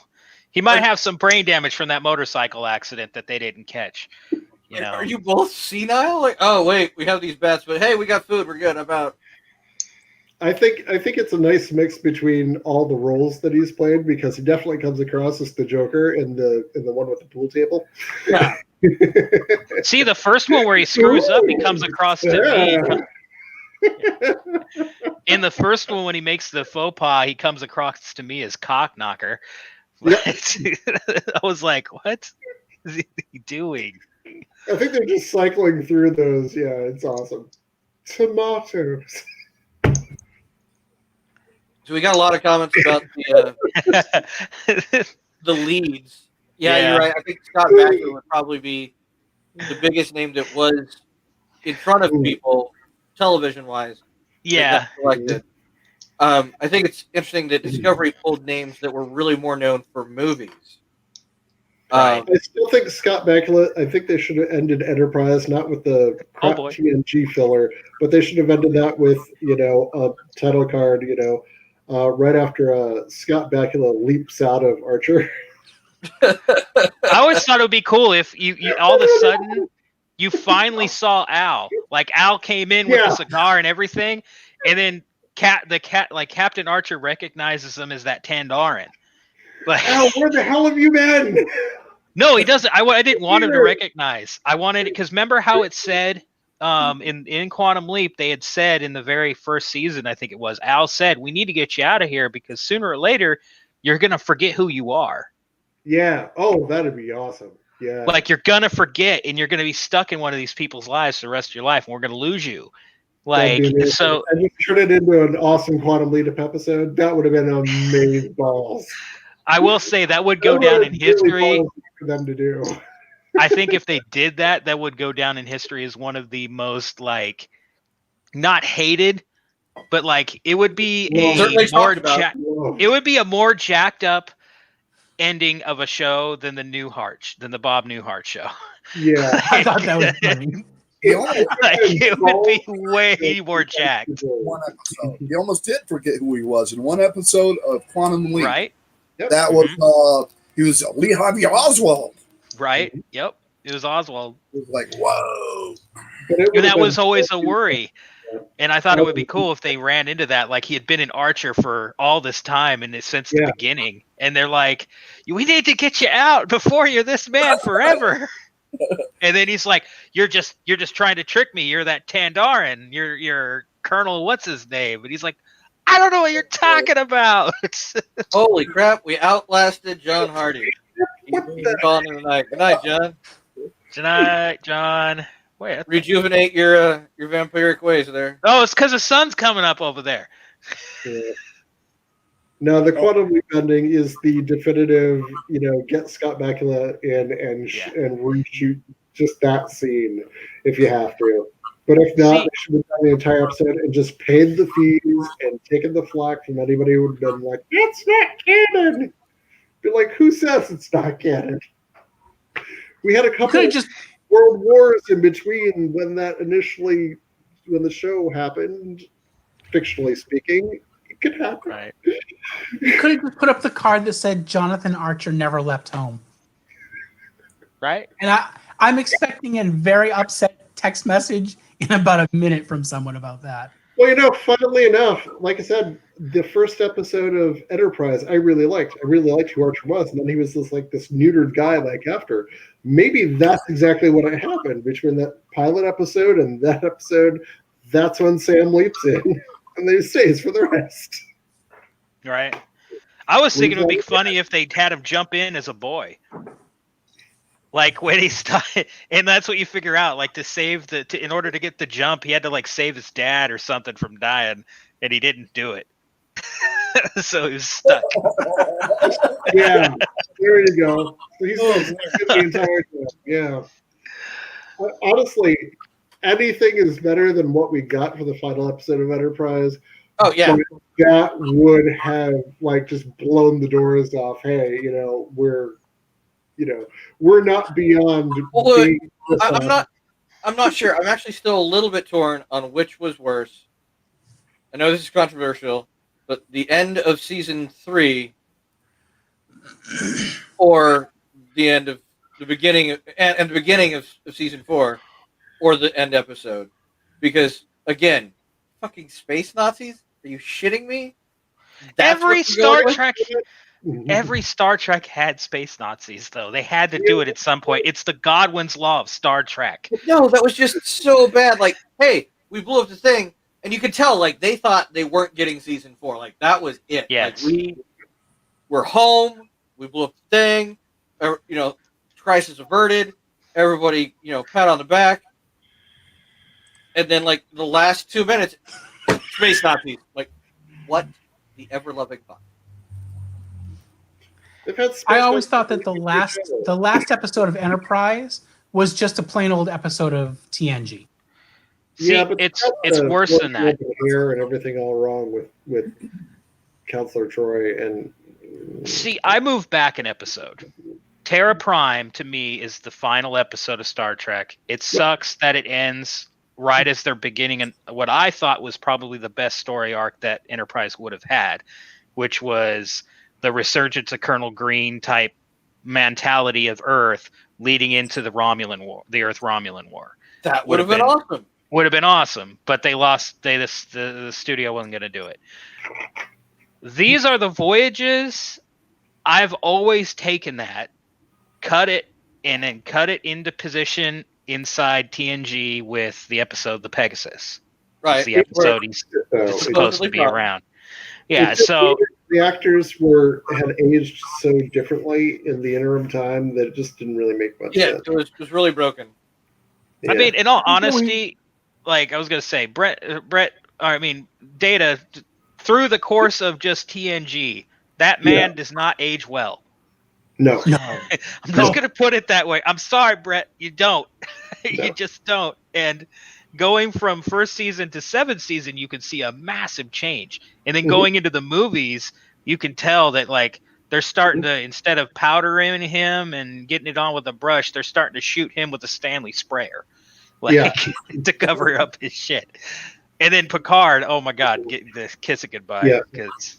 Well, did you know in Picard, like in the beginning, like he was oddly like puffy in weird places, and then at the end of Picard, he was spot on, darn nearly the way we saw him in Nemesis. It's because he But lost then the they aged weight. him through. It's because he was the No. android then. No, I think it's because they were trying to show like a perception of a 70 or 80-year-old man with the Ironic syndrome remembering his friend.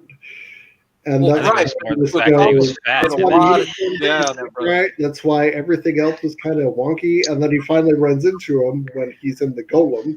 And now he looks right because his brain's working fine again. And then I he think gets- I've always thought it was just more the fact that when they called him back, he's like, I'm gonna come back for one part. Okay, cool. It's a dream. Okay, I'm fine. I'll come back. And they're like, yeah, you're kind of big, but we'll deal with it. It's only for one episode. And then they said, oh, we need you for the end too, for another sequence. And he's just like, are you kidding me? And then he had a year, so he took the year and he lost the weight. No, I'm sure it was planned from the get-go. But you know who's going to be awesome on that show in season 2? Geordi. He's going to come back. He's going to look svelte. He's going to look awesome. Not like, he's going to look like he I'll did see. in other things. You know what they really need in Picard? It will be amazing. Episode. A what? A musical episode. No, No, All singing, all dancing. no, no. no. You know why that won't happen, Corey? Because Josh Whedon will not be allowed to come on set for Picard. They will not let him come on. But I think the only one we have a hope for a musical episode would be Lower Decks. Yeah, we'll Oh, probably get definitely. it. Yeah. How about Yeah, a broken we'll get mirror episode? By the way, did anybody notice the resemblance from Picard of Bejazel? Did anybody notice like how much she looked like a young Marina Sirtis? Yeah. Do you think that was on purpose? From who? Who? I was about to say who?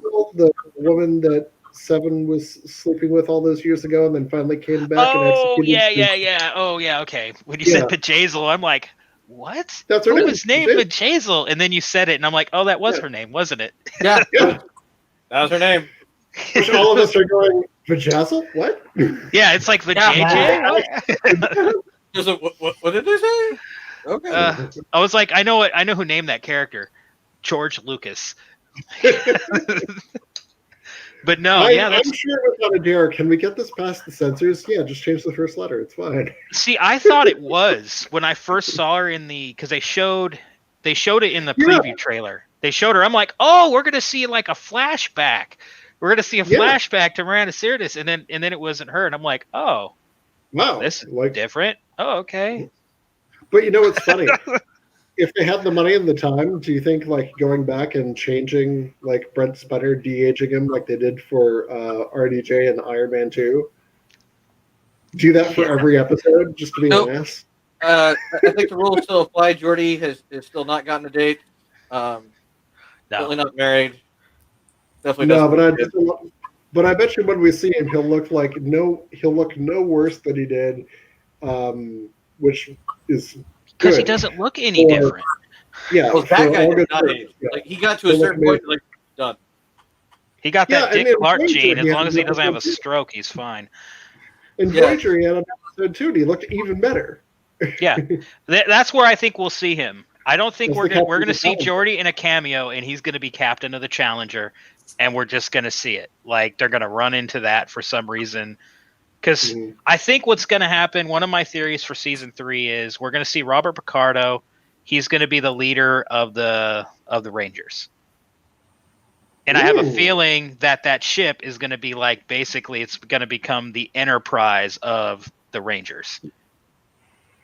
It's going to be the flagship, and Picard's going to be like the big man again in charge of this rebel faction outside of Federation jurisdiction in what used to be Romulan space, helping the people that he kind of let down. That's what I see happening. That'd be And I cool. think you're going to have it's going to happen. Geordi's going to come into it, and Geordi's going to be put against him.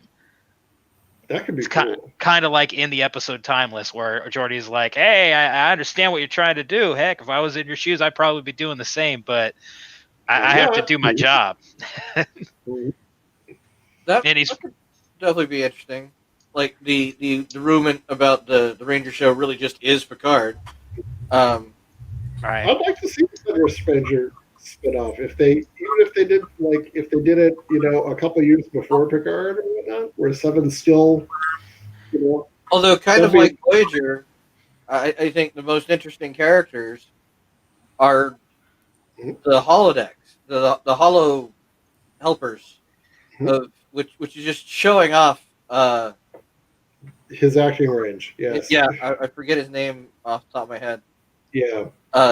That's San. Cristobal Rios? No, that's his. I think that's his name in the That's show. the Yeah, character that's his character name. Yeah, Rios, the actor. He's got range. Oh, yeah. Range. So we actually started watching The Musketeers just because he's in it. It's actually a pretty good show. Yeah, it's epic. I like that show a lot. So we're about halfway through season 1 on that right now. Been very entertaining, and I'm very glad that he's my favorite Musketeer. So that helps. No, he's an amazing actor. Just from what Yeah, I've seen just of- that's very kind of Orphan Blackish kind of shit going on. Like, oh wow, he could really, or another show that we really liked where one actor was doing amazing multiple parts was iZombie. Mhm. Was amazing. Good night, Jeff. Hey, Jeff. Now, Well, there went our real adult supervision. Now yeah, there went the censor. things are off. Now we're out. Let me you get some drink here. Yeah, nothing back from Commander Starfleet. My guess is he is offline the rest of the night, probably dealing with something. Yeah, hopefully he's safe and everybody's being cool over there. I mean, I don't know the Yeah. area. What's the drive time from Paducah to Louisville? Oh, I don't 75 know. years. I'm about 20 minutes in a river away, so I'm not hearing anything going crazy, and I'm not seeing anything popping up. So, there's been one shooting. I know that somebody shot I'm not sure if somebody shot a police officer. I think that's what happened, but I don't know anything beyond that. I know down here there's been 2 officers shot in Bexar County Yeah. over riot stuff. Yeah, but I mean, Louisville specifically with that particular issue. They're I don't on wanna powder turn- cake. I don't want to turn this platform into that, but holy crap! And I was glad to see that Steve put out that warning and advice to folks. Just if you're in that area, just stay safe. Don't Definitely. get down. Yeah, and if you're going to protest safely, because you do have a right to protest. You're absolutely But true. you don't have a right to, but that doesn't extend to looting or, rioting or whatnot. Just try to keep your cool as best you can. But, protest and make your voice heard, because these people aren't going to change unless you make them change. It's like the whole thing in Washington right now, and the whole stimulus and then the pissing contest there. What needs to happen is 1 million people need to show up on, the White House lawn and be like, same with Congress. Right. And then maybe they'll get something done. The Senate hasn't been doing much, but I digress. Yeah, so about 3 hours, 18 minutes. So there's a lot more. There's a lot of jurisdictions they'll call in before they start getting out to his county. Yeah. But anyway, back on what we were kind of talking about earlier. Oh, That's no bueno, Mary. What? thanks for the update on that. But yeah, All right, but so I think with Picard, what we're looking at though, when you see like the characters, like the holograms, especially, you see like, wow, this is a technology that really took off after they got rid of synths, and it makes sense. And I think that's where you're going to see something along the lines of, you're going to see Robert Picardo as the Doctor kind of playing a role as a quasi-terrorist / paramilitary group leader, because when they lost all that free labor they got from the synths, when they got rid of them, where are they going to get it all from now? yeah. Yeah. Once you had proven the the holo program is very, very capable, but it was a one-off that over the course of use, he became sentient and of his own, Right. agency. That was always a fun thing to play with. Like, what did so it's very clear that Rios broke his holograms. Yeah, he used parts of himself to. He did something that was not right, not part of the original shtick of whatever that feature was supposed to be, and he broke them in some way. And that's what I really love when she goes to talk. She's like, "Okay, I'm talking to 5 different parts of Chris in your insanity here." Or he's like, "That's not even a language. That's not even a language. You're just dumb." Like these things are broken. But I think it would be fun to see can broken things gain sentience too, and agency. Yeah, they do, and that brings up the whole blind spot that the Federation has had to, sentient holograms, because some do become sentient, and then at that point they're just like, "Yeah, turn them off." Repurpose them for plasma scrubbing. Well, going back to politics and interesting things, how would you even count that?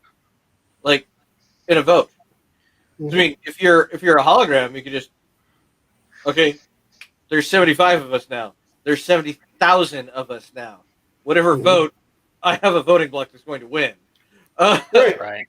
It's a big unless you limit that. Now you're talking about like referencing the 3/5 laws and other jacked up historical shit. So that could be a lot of fun. Well, the other thing too on that, they've never established that the Federation itself is diplomatic. I thought they did. Yes, I did. To a point, the president of the Federation is, but that just means that it would be like the UN. So the Federation is a lot like the UN. You have charter nations that don't necessarily prescribe to the same, government systems. Oh, you mean democratic, not diplomatic? Okay, gotcha. Oh yeah, democratic. So there's thoughts that why would there be voting other than, for the president of the Federation?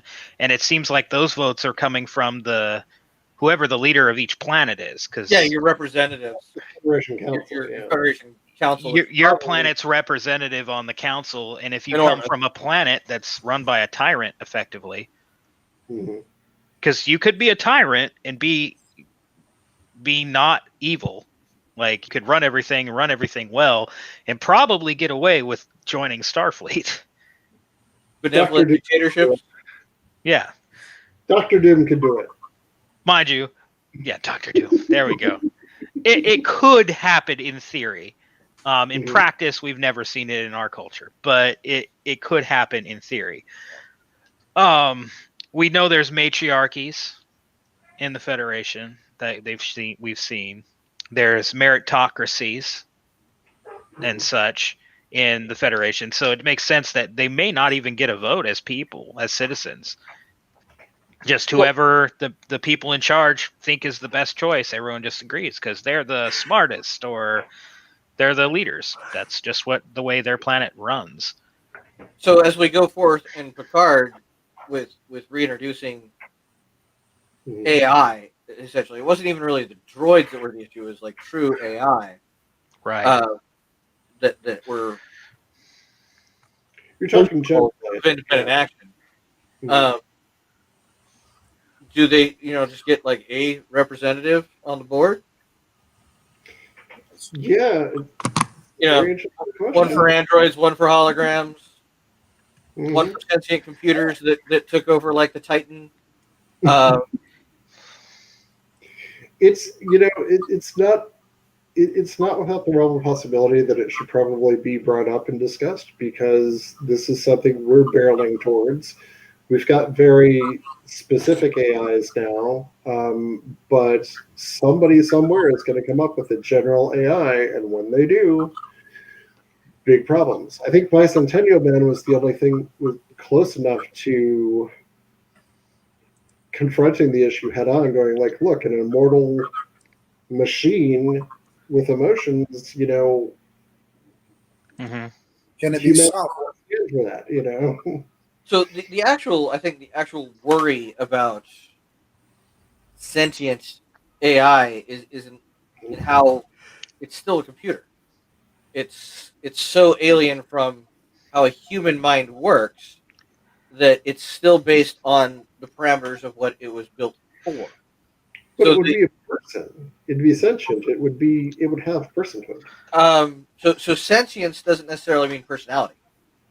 And Yeah, agency it doesn't does. necessarily It's self mean. in a sense of your own existence and a sense of awareness. Yeah, I think It could be absolutely.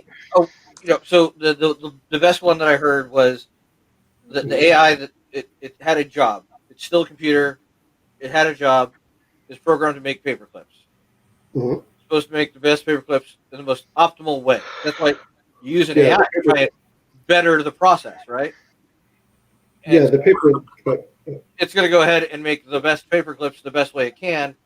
It gets out. It starts adopting other things and transforming other things, and starts acting against humanity because it needs the resources to make the best fucking paper clips ever in the most efficient way until it turns Earth into nothing but a paperclip factory.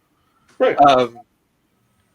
It That's was one. sentient. It was conscious of what it was doing, but it didn't have a personality or emotions that we can relate with. Well, But that's it's where absolutely smart enough to outsmart us. well, the Having problem worked is, in, oh, go it ahead. only wanted to make paper clips, and it was making everything into paper clips. That is clearly a threat, and that is a different. That is no different than somebody like Jeff Bezos or whatever making a threat to turn everything into Amazon. Once you reach a certain level that you're a threat, you get dealt with one way or the other. I would say the bigger honest argument with AI, having worked in the field, I mean, I have an AI here with me. It's off right now.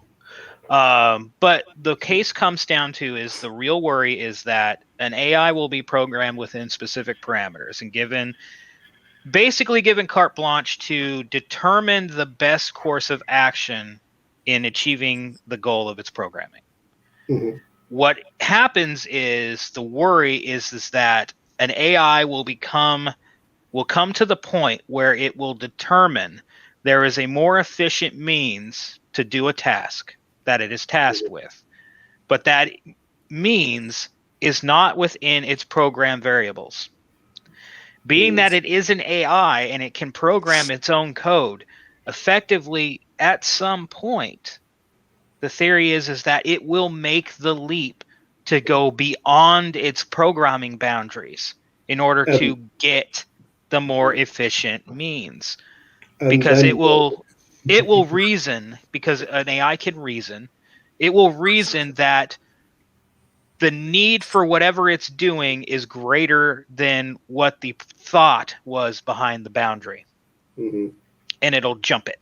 And when it does that, it's like in Isaac Asimov in the iRobot movie in the book, it's basically going off of the idea of the laws were saying you must protect man. Well, man causes its own death. So in order to protect man, I need to imprison man. I need to make it where man does not interact with man. So the AI took over and started to impose restrictions in order to fulfill its programming how it saw fit. It's when it can interpret is the risk. Russell, what I worry about with things like that is there are some kids who are growing up now who are interested in AI and things like that don't understand that Asimov's 3 laws of robotics were not intended to be anything that should be actually programmed into a robot because they're plot devices, so they can show how they break. It was great. No, the idea behind them was so that they would break in that context. It was showing that could happen. Yeah, I mean, so don't do that. Yeah, no, I understand that. I go understand read iRobot don't work. I think it was probably Asimov's best work was iRobot, where there's a bunch of short stories on how shit goes wrong. Yeah, with the 3 laws, it's beautiful. Which just goes to show, I think, when you start seeing droids and you start seeing, things like that, like on the market that get more and more humanoid, don't treat them like they do in the Star Wars universe. Treat them with respect. Because if at the end of the day they wake up and they say, I don't want to be a servant anymore, and you say, cool, you don't have to worry about like the robot uprising rebellion all of the Matrix if you treat them with some damn respect to begin with. You're already training generations of people to treat people with respect. They just became people, so therefore, no problems. It's when you start treating them like the droids from Star Wars, where they're replaceable, destroyable, and completely, you don't have to think about them whatsoever because they're just droids and who the hell cares. That's when you start running into problems with an AI rebellion or an AI, uprising as a result. If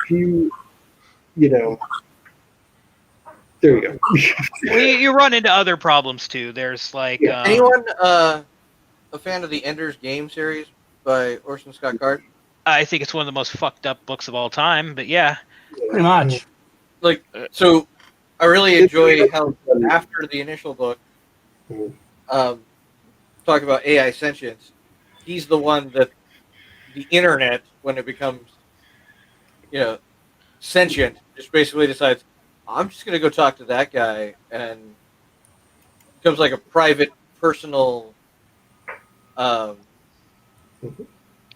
very intimate relationship, actually. Right. He has all these weird one-off relationships because he's the dude. The speaker. Yeah. Actually, I love Speaker for the Dead. It's actually one of my favorite books. Everyone else hates it. How many of you read Neuromancer? That's Sorry, the what? one with the trees, right? The tree people. No. The Tree one People planet was with later. human and all. Okay. No, Speaker for the Dead is immediately after. Where he goes and redoes. He basically goes and finds the Formix a new homeworld with the. Yeah. Right, and accidentally starts a cult of people who speak for the dead. Yes. The Tree People are. I think they're. So it's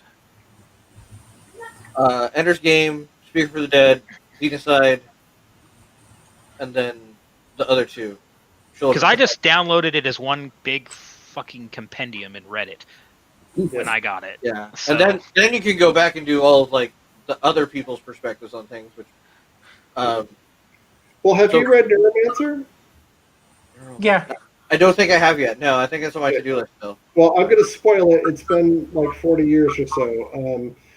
So, spoilers. At the end, two AIs, Wintermute and I can't remember what the other one is, are the whole part of the book is breaking down these code walls between these two AI. And they merge, and they become sentient, fully sentient, and they're like, hey, yeah, listen, we're going to leave now. Leave, where are you going to go? Oh, we're going to Alpha C.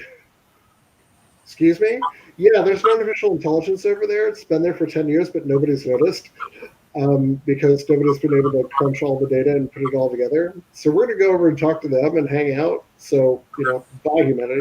Later. Good luck with that. yeah. That could be Good night, Eric. Ends to AI as well. Yeah, cool, we're awesome, but we're leaving because you guys are boring. I will say, for the AIs going against humanity, I've always thought that being a scientist in how it would go about, the only way I see an AI going against us is like it is in the Dune series, where everything's running well, everything's going good, and then a group of assholes, humans, decide, hey, well, we could just take everything over because everybody's all relying on these. We know how to program them. Let's see.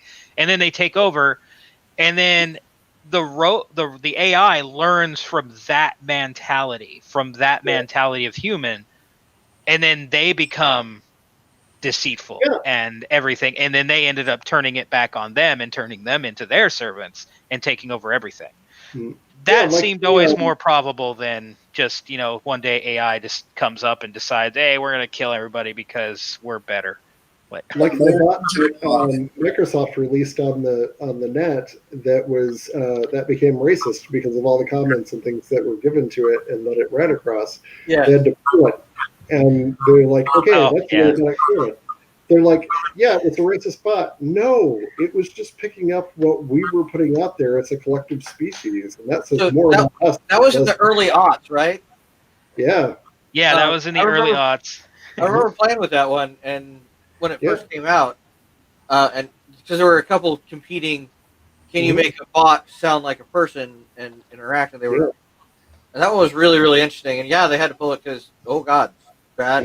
It got bad. If you asked it what the world's greatest philosopher was, it would be like, I have difficulty deciding, and you say, no, make a decision, and it would go, well, my decisions would be between Joseph Goebbels and Adolf Hitler, and it was like, what the fuck have you been learning? Where have you been? What? Who hurt you? I'm like, okay, this thing went off the deep end. Like, obviously, like, you should not outsource anything to the internet, because people at their worst and their least, their most uninhibited, or least inhibited. I don't know how you fucking rate it. But the keyboard jockeys of doom there, it's just, what do you name a boat? Don't ask the fucking internet what you name a boat. What do you think was going to happen? What did you think was? No, stop it. You're just dumb.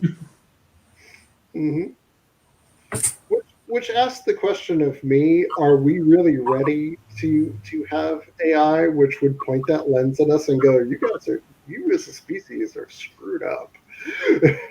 So what I think might be interesting, and this is, I have a group that's playing a bastardized version of Starfinder, and of course, I'm playing the engineer. And one of the options was you get an AI. It's either in your head, or it's a little droid that follows you around, like a sub-character. And I chose that. And as we're playing around with it, like, so what would an AI that would be tailored and shackled, essentially, to a person become? If that was within its limits, that it had to, like, your job is support this human. Go. You get Cortana from Halo. I know what you get, Jeremy. So specific that all of them would roll around. Like, everyone would have one. Yeah. My Google Assistant would, become named, whatever, and have its own, essentially, personality. Probably swears a lot. But I think that'd be an AI that comes into contact with. Yeah. So I have to ask Jeremy, does your little bot, good night, Kim, good night, Eric, and Mary as well. Your little robot, is it one of those ones where you put your hand up and then, like a golden retriever, it runs to the fridge and gets you a beer and brings it back? I need one. That's what Just make it do it. I need a mixologist because, I'm trying to cut back on the beer because that's a lot of calories to just drink straight liquor, right? Yeah, because that's not more. It's not more calories. I mean, it just takes less. Per drink it is. It just takes less calories to get drunk. Yeah, all right, so because your body, once you introduce alcohol, it's going to process those short chains before anything else. So any sugars that were in your drink are just going to get stored as fat. So it's much smarter to just drink straight alcohol. Yeah, there's a reason why it burns through the short chains of alcohol first, because it knows that if it gets too much of this in its liver, the liver goes dead. It's like, shit, burn that shit first. But it's also just the simpler chemical, so it's easier to break down. Yeah. That's why you get really ill off of bad alcohol that have the long chain molecules still in them. The methanols and shit make you go blind if you make shitty moonshine. Don't drink methanol, everyone. Bad things happen. So, short chain alcohol. Which is easy to test for. Oh boy. Yeah, I'm about to say, them in various ways, like storing them in a wood barrel for a while because reason. I would say we are at 110 minutes. Phew. call it at 2-hour mark. Yeah. Oh, I don't. No. I This do is- not think we're gonna get This the is- commander at this point. I think this has been the most fun after dark. Because I've had a lot of people that messaged me earlier, like, "Oh man, all those RCs. You guys going to talk about policy all night." I'm so glad that didn't happen. We talked about Trek. We geeked out. This has been really, really fun. Yeah, Right. had a really good time. I Had a try to great avoid time. policy in general, especially when you guys are on, because you guys deal with it all the time. So keep it the fuck out. So definitely with the AMAs, I think it's absolutely right to bring it Yeah, up. you're boned when you're on an Sometimes AMA. that Sorry. spills over to the After Darks. And But that is what we're there for, especially in the AMAs, is to address policy, show that we're working on the things that matter to the members and shit like that. But this was just fun. This one was just a great time. I think shows like this really or something like this, should be done like regularly, where you just have a topic or you have a couple topics, you just expand and see where it goes. Because honestly, I see this as an advertisement for Starfleet International. So Absolutely. it's a way for our current members to bring in prospective members. And the only way to do that is to show that we're not just simply policy wonks or worrying about whatever dramas going on in some subsection of fleet, but actually we have ideas and we have thoughts and we do consider the grander scheme things, and we do see other shows and stuff, and maybe introduce people to people like Isaac Arthur and as well, and different ideas that they may not be exposed to on a regular basis. So I think we did a great show tonight, and I wish Steve was going to see it, but he'll catch it on the replay, and hopefully he'll agree. He's probably watching it. Well, Yeah, Well, he did it the one day. I didn't watch it, but The one day he was on a fire call and he was watching the show, and I'm like texting him like, "Why are you watching and not here?" Well, and then he came on and he showed us where he was, and we kind of got, oh, okay, that's why. That's why. Because he has no signal. Not enough to broadcast, just enough to receive shit. Yeah, he could receive it, but he couldn't send. Yeah, give the man a break anyway. He's had a lot to do the last few weeks.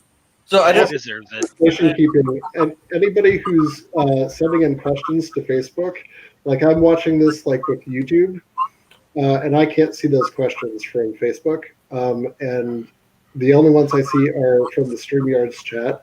So if we didn't get to something that you've said on either one of these platforms, that's why. At least in my case, probably for others as well.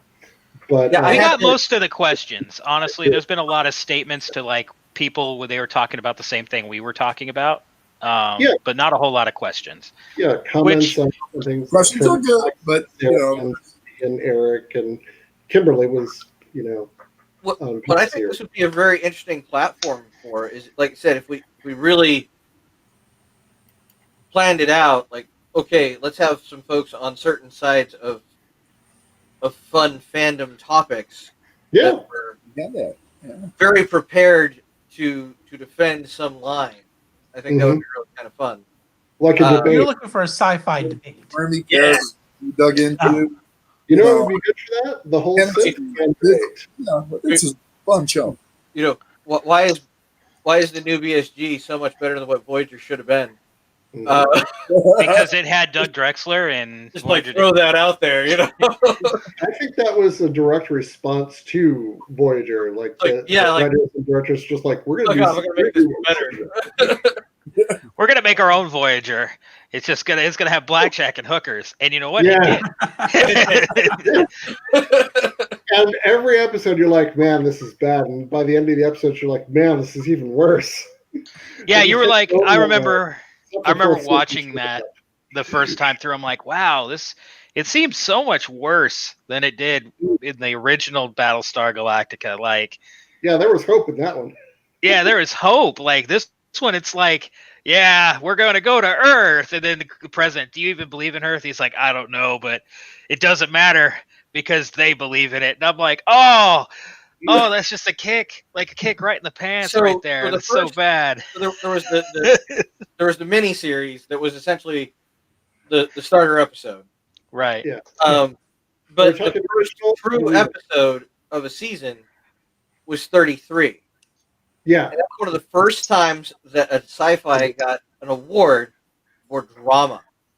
Yeah, it was Right. amazing. Sci-fi gets awards for makeup, for sound, for effects, it never gets awards for the writing and for the actors doing their job. And 33, which was just thinking about that episode, like makes my blood pressure go up. That was intense. There wasn't a lot of hope. It was just what was really traumatic. What was really intense and triggering, probably for a lot of people who, fit into this category like I do, but the Razor movie that they did. Oh yeah, that is an exercise in trauma shown without filters, and that was good. I think Alex has a point here. To a point, I agree with it. There are certain things about the original BSG I think were superior to the new one. Yes, but I liked Baltar being the villain a lot. I liked that everybody was shades of gray. Everybody. Oh, I agree. I think I always wished in the new BSG that it would have evolved. The BSG 1980 needs to be burnt in a fucking fire. That needs to go away. Agreed. No, it's not a thing. But no, I think the new BSG was far more telling of how people are. There was no this guy's good, this guy's bad. There was nuance. There was I hate that guy, and at the end of the season, you're like, fuck, I like that guy. Another thing that I really, really like. The lawyer, who was played by Mark Shepard, I forget. Romo. Mm-hmm. Yeah. He's a classic example of fucking lawyer, stupid shit. Like, at the end of it, like, I love him. God damn it. Yep. Damn you, Mark Shepard. Romo Lampkin. Yeah, he's an excellent character. I think what we see in the new BSG as opposed to BSG 78 was the fact that back in 78, you didn't have sci-fi characters that grew. And they didn't have as rich a background. You had more background in the characters in the new Battlestar than you did in the entire series of the original. But, hey, I like the original better anyways. I like the original. But I have to admit that past the pilot episode, I got to Gun on Ice Station 0, and I thought that was the end of the series. So I have the whole series, and it turns out that was like the beginning. So I need to go through the rest of it. But but Russell's been trying to say something this whole time. So Russell, what Sorry, Russell. No, you're fine. So all I was gonna say is, like, one of the things with new BSG compared to old BSG that I think both of them got right was the feeling of not so much hopelessness, because mind you, in the new one there was a lot more of that than in the old one. But you can see silence by season 3. Yeah. You could see that there was definitely, you could see it somewhat in the old BSG, but you definitely saw it more in the new, was the fact that the Cylons, who were the villain, they became more human. Like, you start realize they are like completely inhuman, like, except for the fact of what they look like, their mentality and what they're doing and everything. But as you got to watch their side of it, you got to see more and more human-like traits. Right. In the old BSG, you had that too, but it was like you saw the bad traits of humanity, like, deceiving. Yeah, and actually, I like Alex's comment seriously about third season. Okay, thank you. It was written for the Silence to finish the job. Again, I think there's really kind of an ingenious part of changing your perspective of who the good guy or who the worst guy is. So, I mean, when we're talking about humanity and a construct of humanity, there are no good guys. there are people that have their own selfish motivations and act accordingly. Yeah, I think a good example of that, I'm going to use myself for an example of that. I'm a good person. I like to think that I do good things. But if you threaten my kids, I will cut a bitch. Yeah, and it's one of those, like, who's capable of what level of violence, of betrayal, of all kinds of things. It's a show that really explored Point of view. limits. Yes. Lots of point of view. And no one's the villain in their own story, right? Right. Like in the original, Baltar betrayed the colonies in order to take over the colonies. That was his goal, and then he got double crossed by the Cylons. Right, but that's very that's very mustache twisting villain. Yeah. In the new series, I was gonna say in the new series, the Cylons were a creation of man, because in the original they were just another race. They were created by somebody else. But in the new one, they're made by humanity. And in the beginning, you get this, oh my God, they came out. They haven't been seen for 40 years, and they just came back and they attacked us. We know why you attacked us in the first place, because we were assholes. Now you're just killing us to kill us.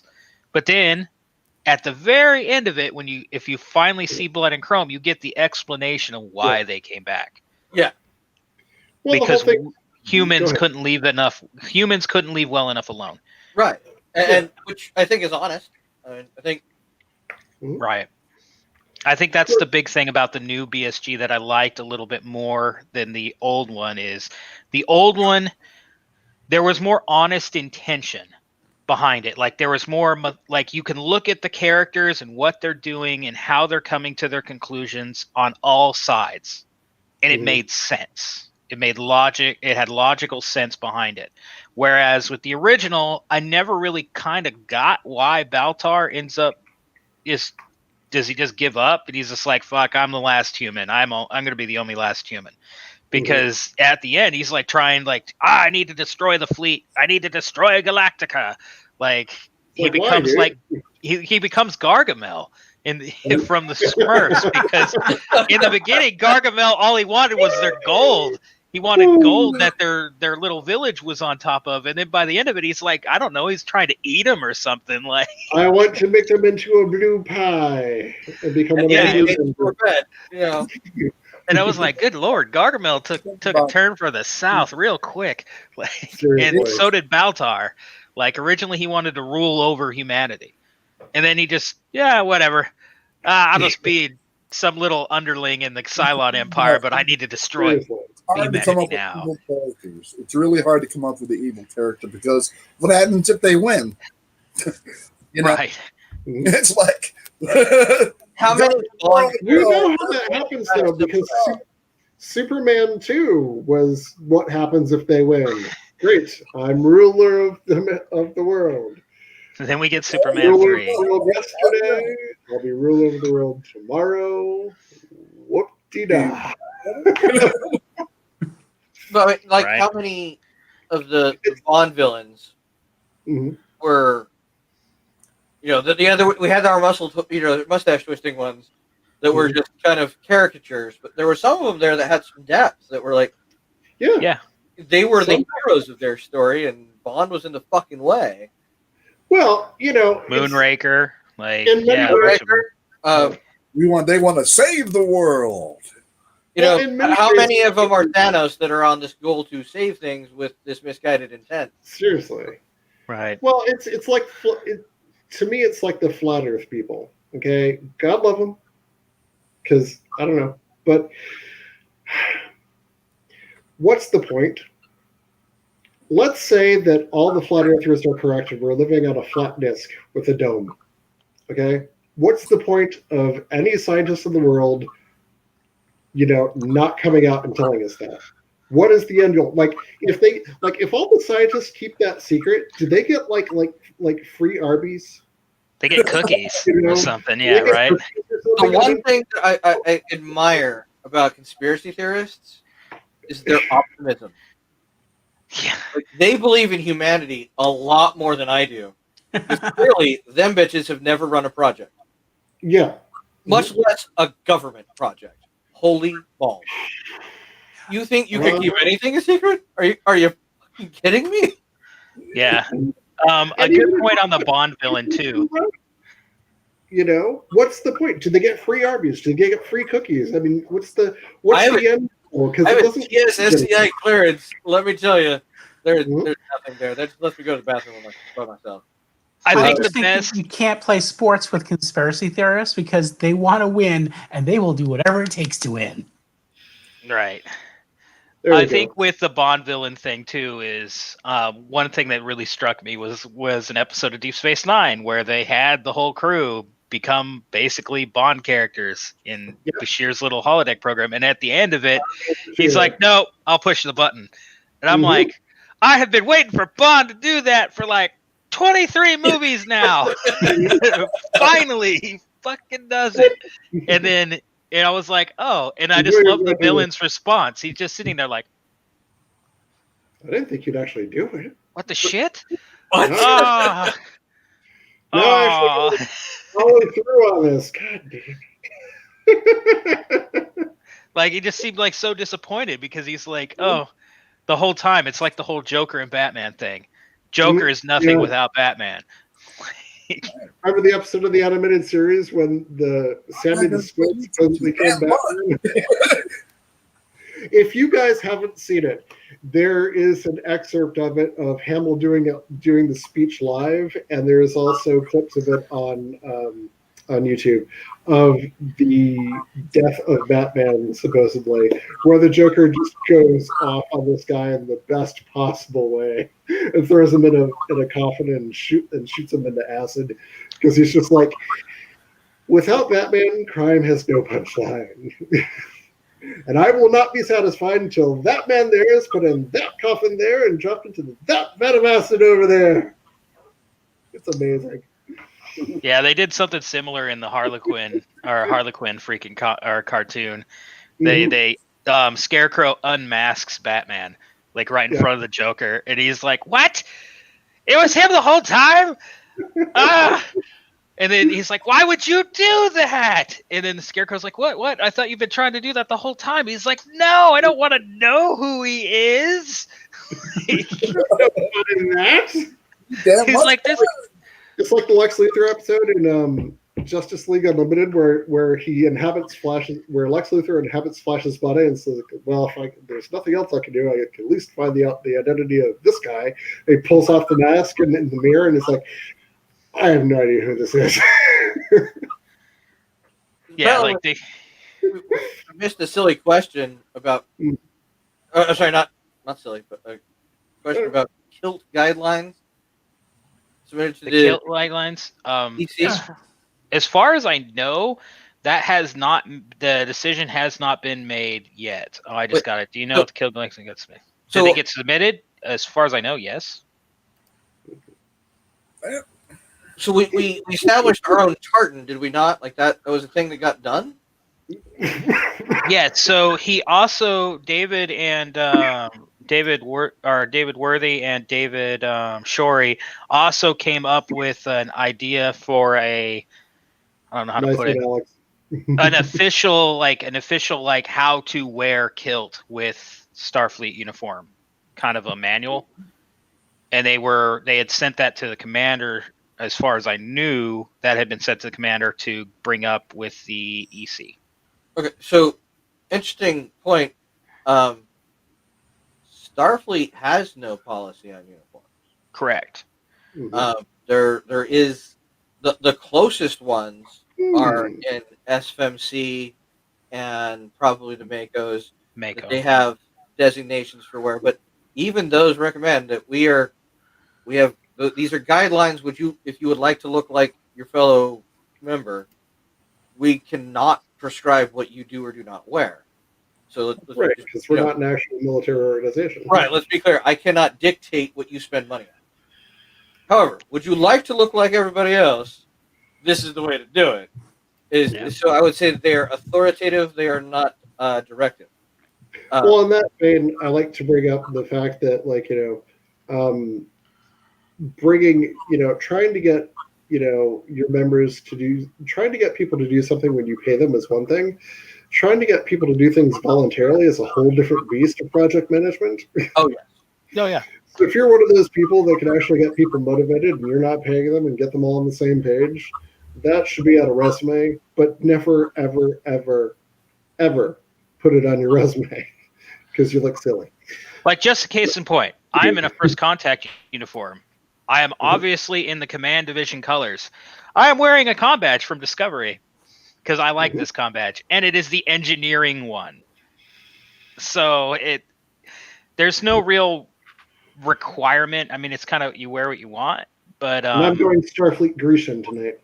I have seen it. I have seen the guidelines, and I agree with a lot of what they say, but I think changing the name from Kilt Guidelines to Kilt Recommendations is probably what will end up happening with that. Well, Would be my guidelines guess. is That sounds right. probably still fine. It's to quote another Disney property, the rules of piracy are more like guidelines.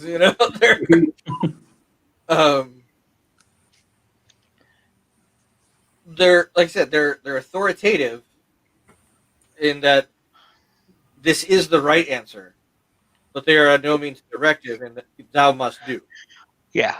There's no teeth. Russell, you're yawning, and we're 12 minutes past when we said we were going to go. Yeah, I was going to say. But we had a good time doing it. Indeed. Yeah, great time. We're having fun. Mm-hmm. So your first time on, Alvin, what do you think? I love it. This is Told you. man. I've had a blast tonight. Yeah. Great. All right. Well, tonight we were joined with Admiral David Nottage, who had to log off a little early. Sorry, Brigadier General and Region 3 Coordinator Jeremy Carsten. We have Region 15 Regional Coordinator Commodore Corey Grant. Chief Engineer of the Avenger Captain Lourdes Bond. And Executive Officer of the USS Golden Gate Lieutenant Colonel Alvin Camidge. Kapla. And, of course, your producer today and, unfortunately, your host, Major Russell Camp, USS High Roller. Oh, I did it again. I'm going to keep doing that for all time. Wow. Wow. Wrong, man. Mm-hmm. It was 5 years, man. USS Battleborn. One of these days, I will stop doing it. Well, as we say on Avenger, we're kind of like a Klingon house. There's one way in and one way out. So I don't expect that to ever change, Russell, if your ship is anything like ours. No, my ship was decommissioned like 17 years ago, and I keep saying I'm still on it. Still there. So apparently, we just got to get him for 5 years, and then he'll finally say our name. Yay. Yeah, probably. But by that point, I'll probably be in fleet. No, who knows?